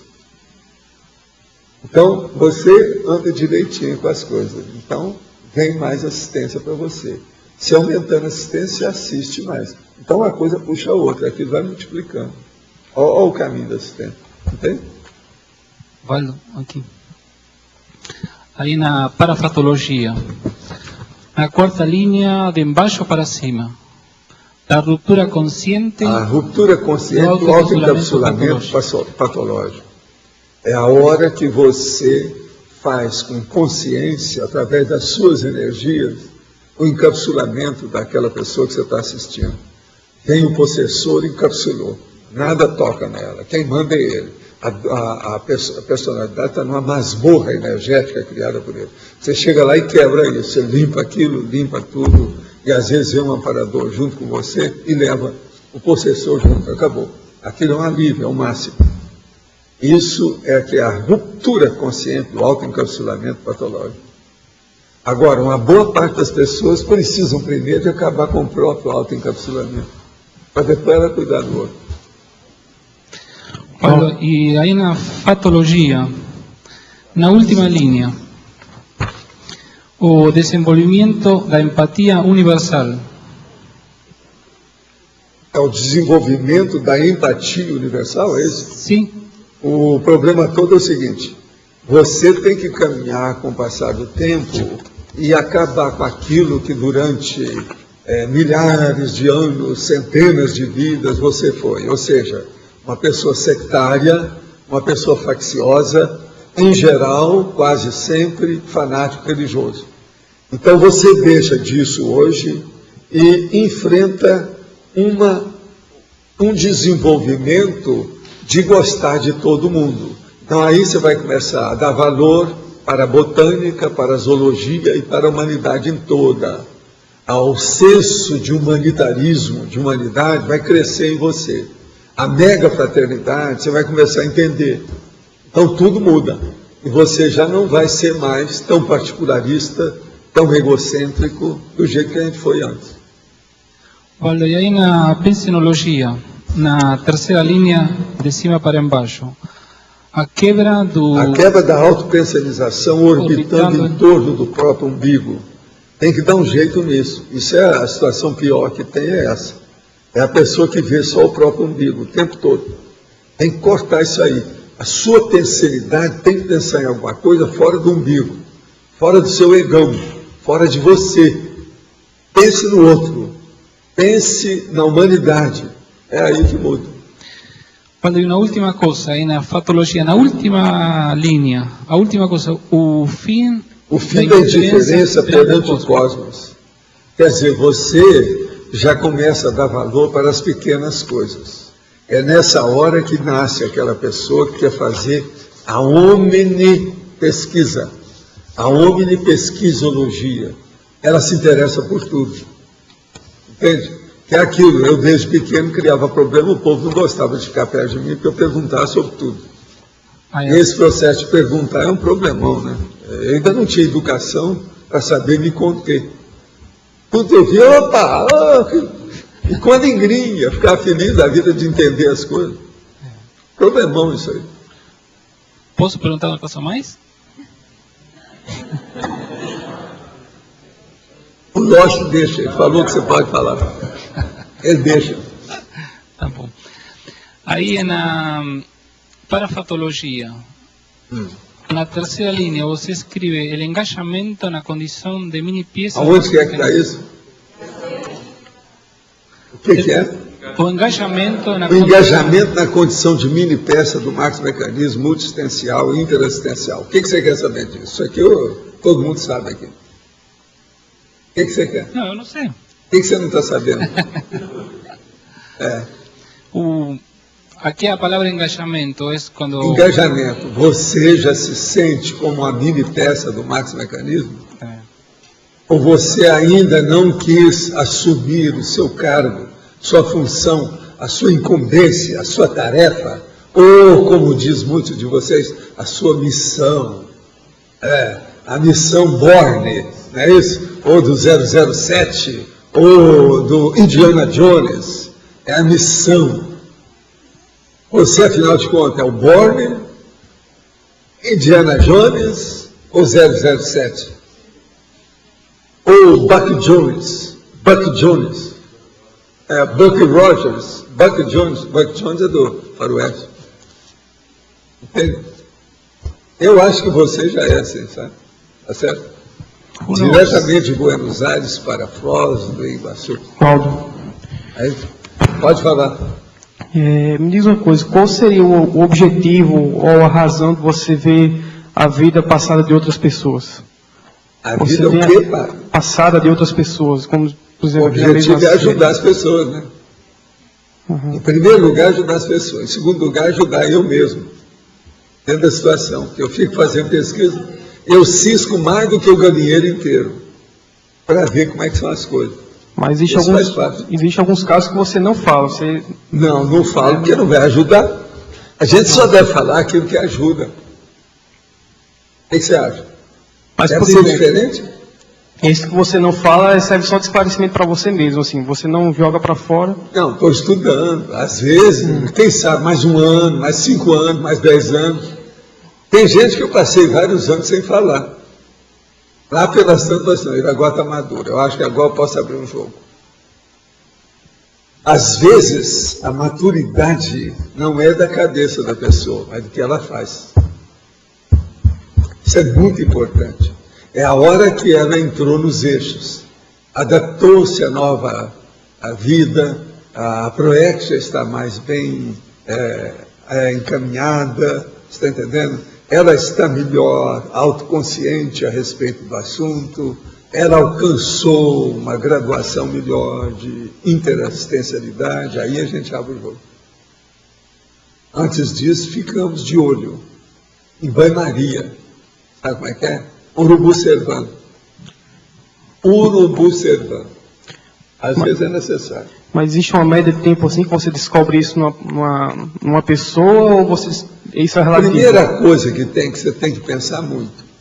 A gente não pode falar isso de uma maneira ociosa, ou de uma maneira leviana, ou uma maneira superficial. Se você vai falar, aquilo vai influir demais na vida da pessoa. Ela tem que ter gabarito para entender o que a gente vai falar. Está vendo? Até o momento, eu nunca errei em falar fora de hora. Acho que eu falei sempre certo, porque o povo todo, às vezes, quase sempre, desentende. Uns entendem mais do que outros, etc., que isso é normal. Mas o processo é que entendem.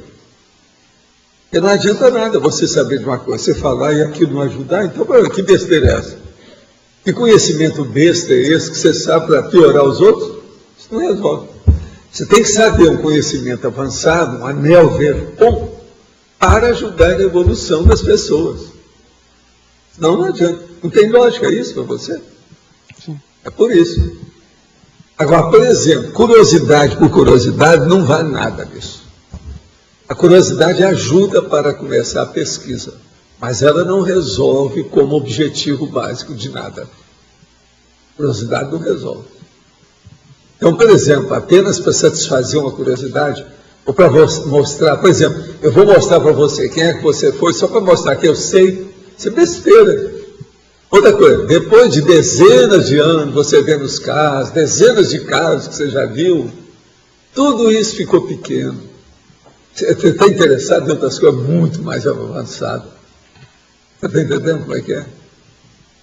Agora eu vou te confessar uma coisa só para te ajudar. Às vezes me dá vontade demais de falar certas coisas quando a pessoa continua errando do mesmo jeito. Mas demais. Entende? Aí eu não falo. A gente às vezes insinua, fala assim, olha, você já pensou se você fazia isso antes? E que agora com as novas tecnologias da Terra, você aperfeiçoou seus erros? Quer dizer, aperfeiçoar o erro, os erros são uma das piores coisas que tem. Agora, tem esses casos que aquilo chega na ponta da língua, que é o negócio vem, você tem que segurar. Você está entendendo? Então, o comedimento é uma necessidade disso tudo. Você tem que saber até onde vai. Agora, por exemplo, eu acho que eu estou agindo mais ou menos bem. Se eu não estivesse, eu não teria ajuda dos amparadores. Se eu continuo tendo ajuda, é porque eu não errei tanto. Senão eu já teria me largado. Entende? Vamos bater no outro terreiro. Você está entendendo a lógica disso? Ou seja, vamos em frente. no final do século passado, na última década, eu tive a oportunidade de o senhor chegar e meter o dedo assim na minha cara e dizer até quando eu iria ficar em cima do muro. Eu não caí do muro, mas eu desci sem me ferir, porque foi o meu momento, a minha descoberta. Eu levei 48 horas. Não. Nada disso. Você só. Eu nunca falei com você sobre o Oriente. Isso. É? Só já falei das. Só das meninas. E olha só que eu tenho que o Oriente está muito longe para mim. Né? Mas aí eu fiz uma autorreflexão e vi que realmente eu tinha que descer do muro. Mas você já tem luz no nome, né? Luz. Então isso aí é diferente. Agora aqui, gostaria que comentasse a credibilidade consciencial de Ramatiz, pois há um livro, O Sublime Peregrino, em que ele dá uma série de informações duvidosas acerca de J. Cristo. Mas não é só esse não. Tem aquele outro também sobre o planeta Marte e os discos voadores, que é pior ainda. Tem muita tolice em matéria dos processos de Ramatiz. Não há dúvida que tem. É só você verificar. É só ler. Tem muita bobagem. No ar. E ao contrário, se você sabe as personalidades consecutivas, por exemplo, do transmentor, nesse ponto, como isso te afeta? O que é que me afeta? No caso dessa questão das personalidades consecutivas, né? Sim. Igual tem saber as nossas, né? E tem a saber a personalidade consecutiva, por exemplo, do transmentor, da monja. Sim. Qual é o problema? Como que me ajuda, né? É um evoluciógrafo? Me ajuda, né? Me ajuda. Mas se você for falar isso, eu já vi até com o CX Livre. Mas você sabe a personalidade consecutiva dela? Tira uma média. A minha média, eu estou caminhando para a desperticidade. A desperticidade, quanto que é lá? 50. Como é que é? 50. Te aguenta. 50. Mas você chegou... Eu estou no meio. Eu estou entre a Consciência Livre e vocês. É isso? Aqui, ó. Agora, entre vocês, já não sabe, né, o que é que pode ser, né? Uma coisa eu tenho certeza, não tem nenhuma consciência livre aqui. Aqui só tem consciência. Essa média não pode ser simples, tem que ser ponderada, porque um serenão que só encontra e conhece... Agora já vem a matemática para liquidar comigo. Me coloca mais... Como é que você fala? Menos. Como é que é? Verdade. Se a sua equação é para menos, eu estou de acordo. Se ela aumentar qualquer coisa, estou contra. Bom, agora, deixa eu já tenho uma priorismose a respeito. Não é isso? Não, já estou seria fixado dentro de um posicionamento, né, terrível. Agora, deixa eu perguntar uma coisa. Dentro dessa evoluciograma, as marcas parapsíquicas seriam um conjunto dela? Não, deixa eu explicar. Estudo aí faz parte do serviço. Mas, olha, estudo ainda está dentro do processo da dispersidade. Dragonas, Sampaco, esse estudo tudo que a gente faz aqui, superficiais, está entendendo? Os problemas, por exemplo, de pré-kundalini, essas coisas tudo que eu falo, processo de energia, isso tudo é dentro ainda da desassedialidade, é o processo da dispersidade. Agora, deixa eu só explicar uma coisa que é bom também a gente clarear lá pela pergunta que ele falou. Vocês esqueceram, e ele também esqueceu, para analisar uma coisa dessa, na minha questão da média, tem que colocar o extrapolacionismo. Na hora, por exemplo, que eu saio com a serenona, a monja, e ando daqui para ali para fazer assistência com ela, isso é extrapolacionismo, porque eu não tenho aquela capacidade que ela tem. Ali, quem estava dirigindo era ela, não era eu. Presta atenção. Isso é extrapolacionismo. Extrapolacionismo não entra em linha de conta da média que nós estamos. Porque todo mundo aqui pode ter esse extrapolacionismo. Isso não. É aquele negócio, não fede nem cheira. Isso é anódino. Entendeu como é que é? Então nós temos que dar um desconto nisso. Agora, a minha média, dentro do processo dos 50%, essa eu defendo. Eu acho que eu estou mais ou menos por aí. Por isso que eu falei para vocês, se me soltar e me deixar livre, eu sou capaz de ser desperto. Eu consigo superar essas coisas todas. Gente, movimento espírita fazendo as coisas que eu fazia, eu nunca precisei da sessão de desobsessão, nunca precisei de análise, nunca precisei estar tomando remédio de psiquiatra, para nada. Precisando todo. Meu irmão era doente, o povo todo, um monte de gente, meu pai era doente, um monte de gente doente perto de mim, depois a minha mulher era doente. Eu nunca tive nada disso. Meu processo foi infarto e hipertensão. Isso é um problema do cuore, no caso, que é, no caso aqui, o soma, é o cuore sinistro. Cuore sinistro. Então, veja, isso é que é a diferença, entende como é que é? Agora, uma coisa que me ajuda, tem uma que me ajuda que tem muitos de vocês que ainda não chegaram lá. Eu faço interrogação sobre tudo e quero saber das coisas o mais depressa possível quando eu estou trabalhando. A maioria aqui não é assim. Vocês perguntam um pouco e demoram demais para responder. Isso é um fato. Até hoje eu sou obrigado a falar isso. E a maior prova disso são os verbetes, por exemplo. Não é verdade? Mas isso é um fato. Eu não sou assim, eu nunca fui assim.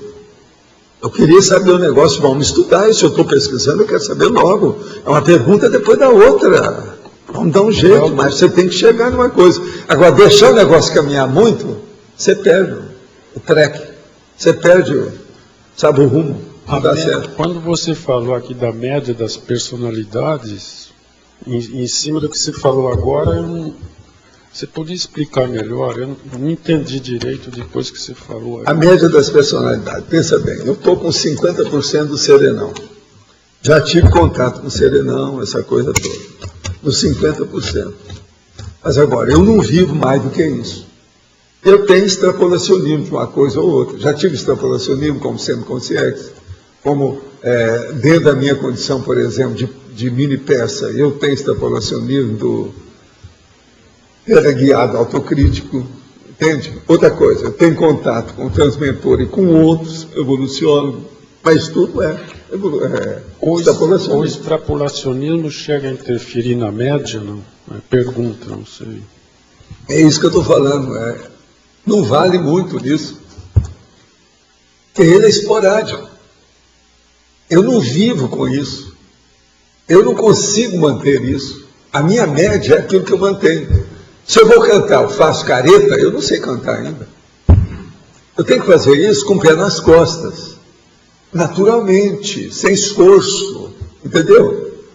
De uma maneira bem, vamos dizer, harmonizada com a minha vida.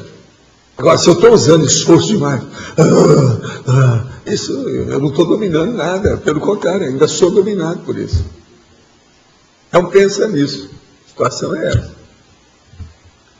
Alguns de vocês pode ser até superior ao desperto que estão aqui. É que vocês ainda não desenvolveram isso.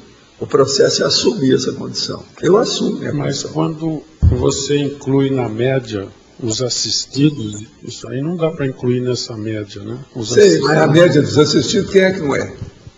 Você não acha que os serenões são assistidos pelas consciências livres? São, mas estou dizendo os seus assistidos. Os seus assistidos, aí estou perguntando, entra nessa média? Não sei. Entra. É lógico que entra. Lógico. Por exemplo, se um desperto chega amanhã e pede alguma coisa para mim, eu vou ajudar. Ele pode ser assistido igual eu, de igual para igual. Esse chegou no mesmo limite. O resto pode ser que esteja um pouco abaixo. Isso faz parte do serviço. Agora, não dá para ajudar a monja, por exemplo, está difícil. Eu tenho algumas dificuldades. Pode ser que alguns de vocês não tenham, eu nunca se sabe, né? Sou eu que vou. O que você queria? Não, em relação à média de personalidade consecutiva, vê se o raciocínio está correto. Por exemplo, em relação à abrangência, uma coisa é a pessoa vê personalidades consecutivas isoladas. Outra é ver um grupo, você identifica aquele grupo consecutivo. Não, a primeira coisa é ver qual foi a repercussão assistencial dessa pessoa. Isso é que é importante. Por exemplo, fama humana, celebridade, ser conhecido, isso, aquilo, tudo isso é bobagem. Idolatria, fanatismo em torno do nome, isso tudo é bobagem. problema é a ficha da pessoa do ponto de vista daquilo que ela fez. Isso é que interessa. Entende?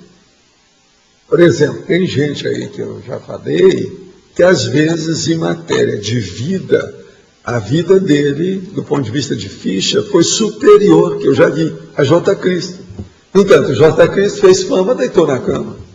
Isso tudo esborou a realidade da avaliação. A avaliação disso fica entre os fanáticos. Então, tudo que entra fanatismo para avaliar isso aí, vai para o buraco. Você perde tempo com isso. Você pode perder tempo com essas coisas. Então, por exemplo, J. Cristo, nesse negócio todo, está muito abaixo desse negócio todo. Na época dele, hoje eu não sei, precisa examinar, ver como é que é. Entende? Agora, a gente tem que ver qual é a ficha da pessoa, qual o saldo dela. Isso é que interessa.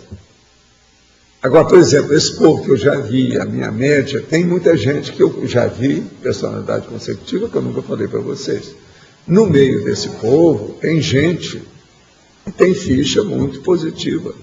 Eu sei da história, a situação toda, como é que é, tal. Tem, do jeito que alguns que eu já falei para vocês, que a gente conhece por aí.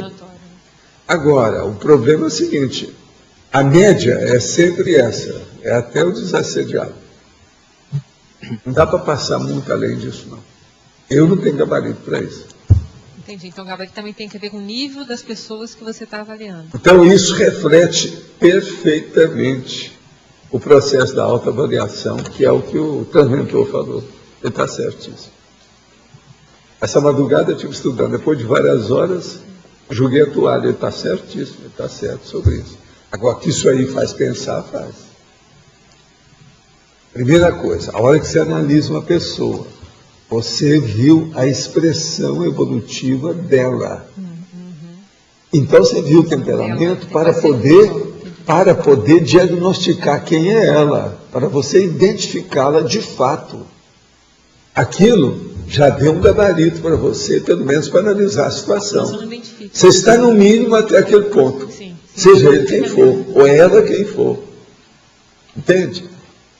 Mas agora, não passa disso.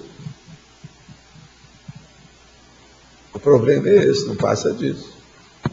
Agora, o problema nosso todo é você com o tempo, e eu para a minha terra, essas próximas vidas da humanidade, muita gente vai entrar nisso.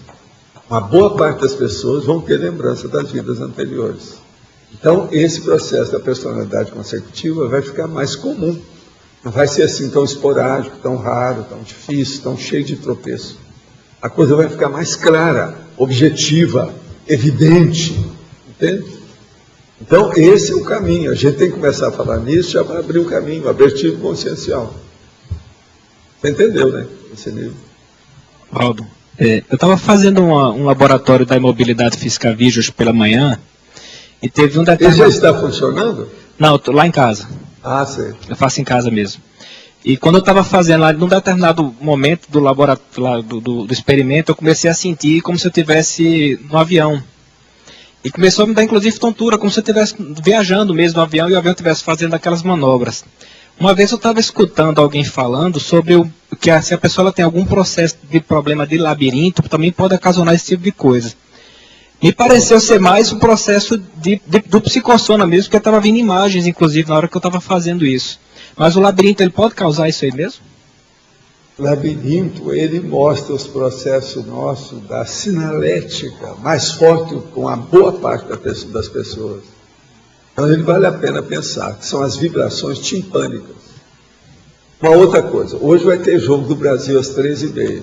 Vocês precisam ter cuidado com aquela barulhada de vespa que faz lá, que é a vuvuzela, faz aquele negócio o tempo todo. Isso é tipo ruído. Isso não é bom. Alguém aí, quando viu esse jogo lá, qualquer coisa, sentiu aquilo incomodando? Percebeu o barulho? Você percebeu, né? Eu nunca vi, o futebol piorou demais com isso. Essa vuvuzela é uma besteirada de criança. Eu sei que é, eu vi o cara que fez, ele é da África do Sul. Mas veja, aquela barulhada é negativa para todo mundo que está ali. Preciso saber quantos decibéis são. Então isso vai pôr muita gente surda. Agora o pior é que o assunto não é imediato, é imediato, é só no tempo que vai aparecer. As pessoas vão ficar surdas daqui a alguns anos. Mas vão acabar ficando surdas, mais cedo ou mais tarde, por causa do processo é demais. Aquele negócio. Parece que você entrou num enxame de abelhas. O barulho que dá. Os repórteres lá brasileiros que estão na África dizem que não aguentam. Já falaram? Está todo mundo com alguma coisa no ouvido. Isso é que é o ideal. É colocar mesmo um tapa ao vivo aí na história, porque aquilo lá não dá não. De modo que cuidado com isso. Hein? 140, isso é loucura. Você sabe que com 90 já faz muito prejuízo, né? 140 já viu. Surdez.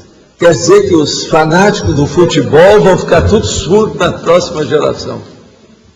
É isso. Está na cara. Né? Não é fácil isso. Hein? Comparado a um tiro de revólver junto da pessoa. Caramba, é muita coisa. Está aí falando? Está falando aí. Tá certo. Gente, então, vocês tenham cuidado com o Brasil hoje, tá certo? Cuidado com o seu ouvido aí, etc. O tímpano, nós estávamos falando para ele. Porque esses barulhos excessivos, eles prejudicam a sinalética da pessoa. Ela não vai desenvolver bem com a sinalética auditiva. Entende? Eu, por exemplo, na minha sinalética é muito importante. Agora, por que eu falo desenvolver? Porque vai chegar numa hora que a sinalética fica de uma tal maneira que parece que estão mexendo com você. É aí que entra aquilo que eu chamo do para-microchip. Não, é impressionante. Você é uma máquina. Você nota direitinho a hora que os ligarem. Eu sinto o meu ouvido direito. Então vai, aí dá um negócio, muda tudo, a energia muda. É como se fosse uma mega euforização automática. Está entendendo? Na hora. Essa madrugada eu vi isso acontecer comigo. Agora, outra coisa. Às vezes, comigo, a maior parte do tempo, acontece quando a gente tem que fazer uma assistência a alguém muito pesado. Eu entro nessa, viro um robô. E eles começam a trabalhar com o processo de energia. Entende? Isso é muito comum. Agora, veja.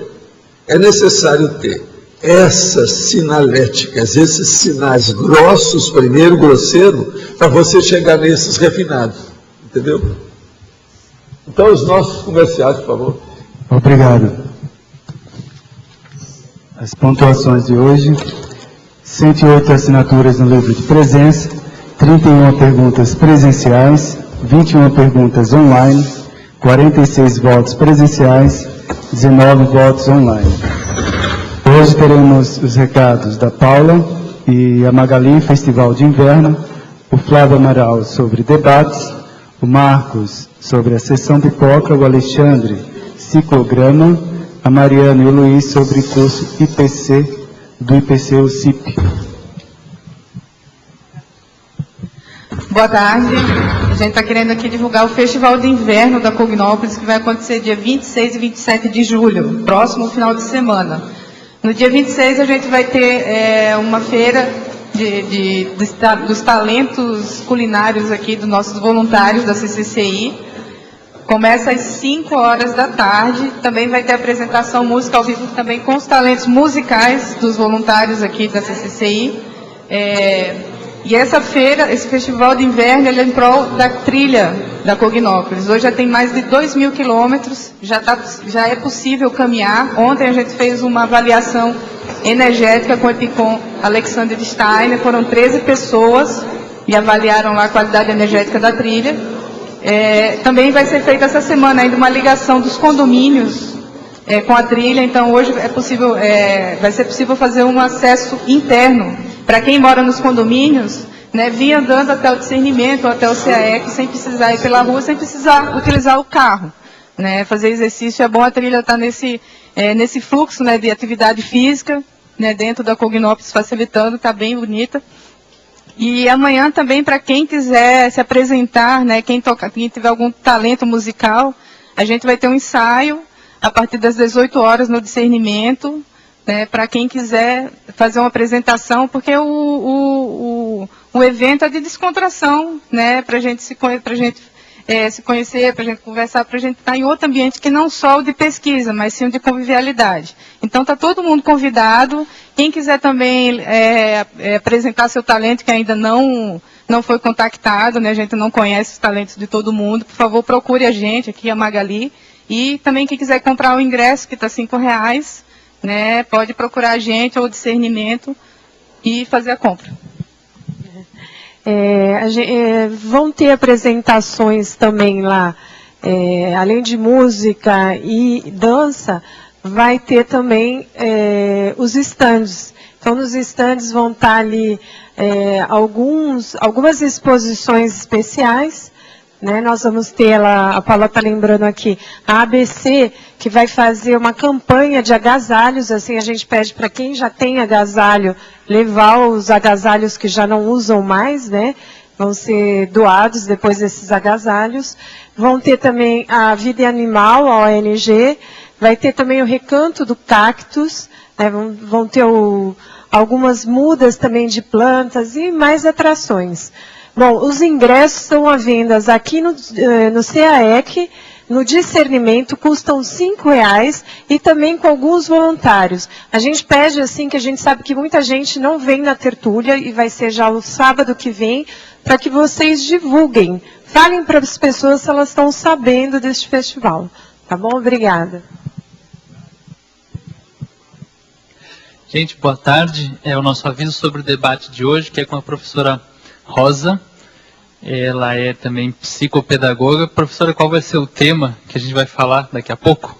Nós vamos falar sobre a educação da criança superdotada. Perguntas básicas. A criança superdotada é igual a uma criança comum? Como deverá ser a educação dessa criança? Quais as características principais no perfil dessa criança?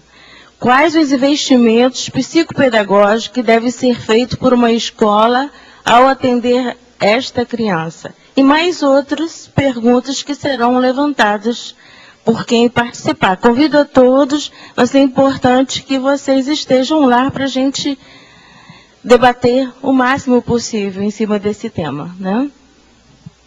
Então tá aí, 15 horas, daqui a 40 minutos. Ali na sala dos debates, ali na sala das ICs do CAEC, aqui no CAEC.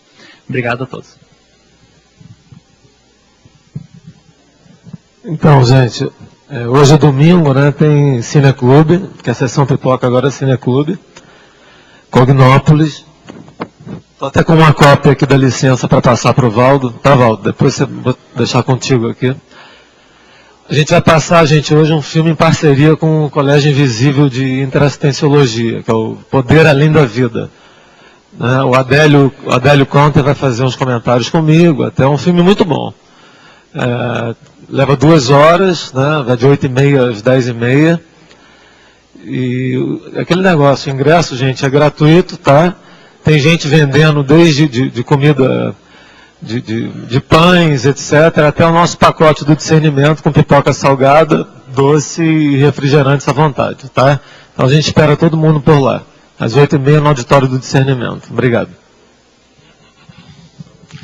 Boa tarde, pessoal. Estou aqui para divulgar o curso Ciclograma Parapsíquico Pessoal. É um curso inédito, numa parceria da Sinvex, CAEC e Apex, agora dos dias 12 a 15 de julho.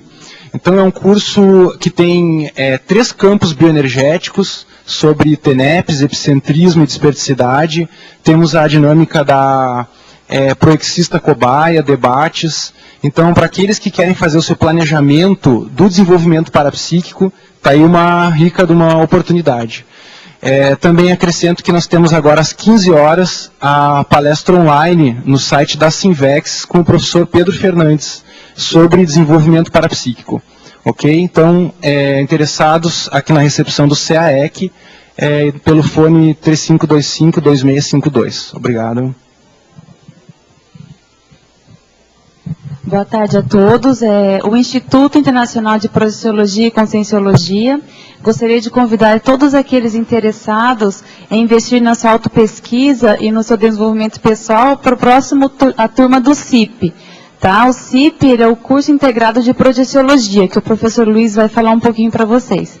Boa tarde. O CIP ele é um curso de 20 aulas, cada aula tem 2 horas e meia, 2 horas de teoria, meia hora de prática. Ele é um curso introdutório, como a Mariana falou, e vai ocorrer, repetindo, no dia 27, que é no próximo domingo, pela manhã, das 8 da manhã a 1h30 da tarde, com meia hora de intervalo. Para maiores informações, vou repetir o telefone, é 2102-1448. Obrigado. Só lembrando que o CIP ele é um curso sem pré-requisito e é um curso introdutório às ciências projeciologia e conscienciologia. Obrigada e até lá.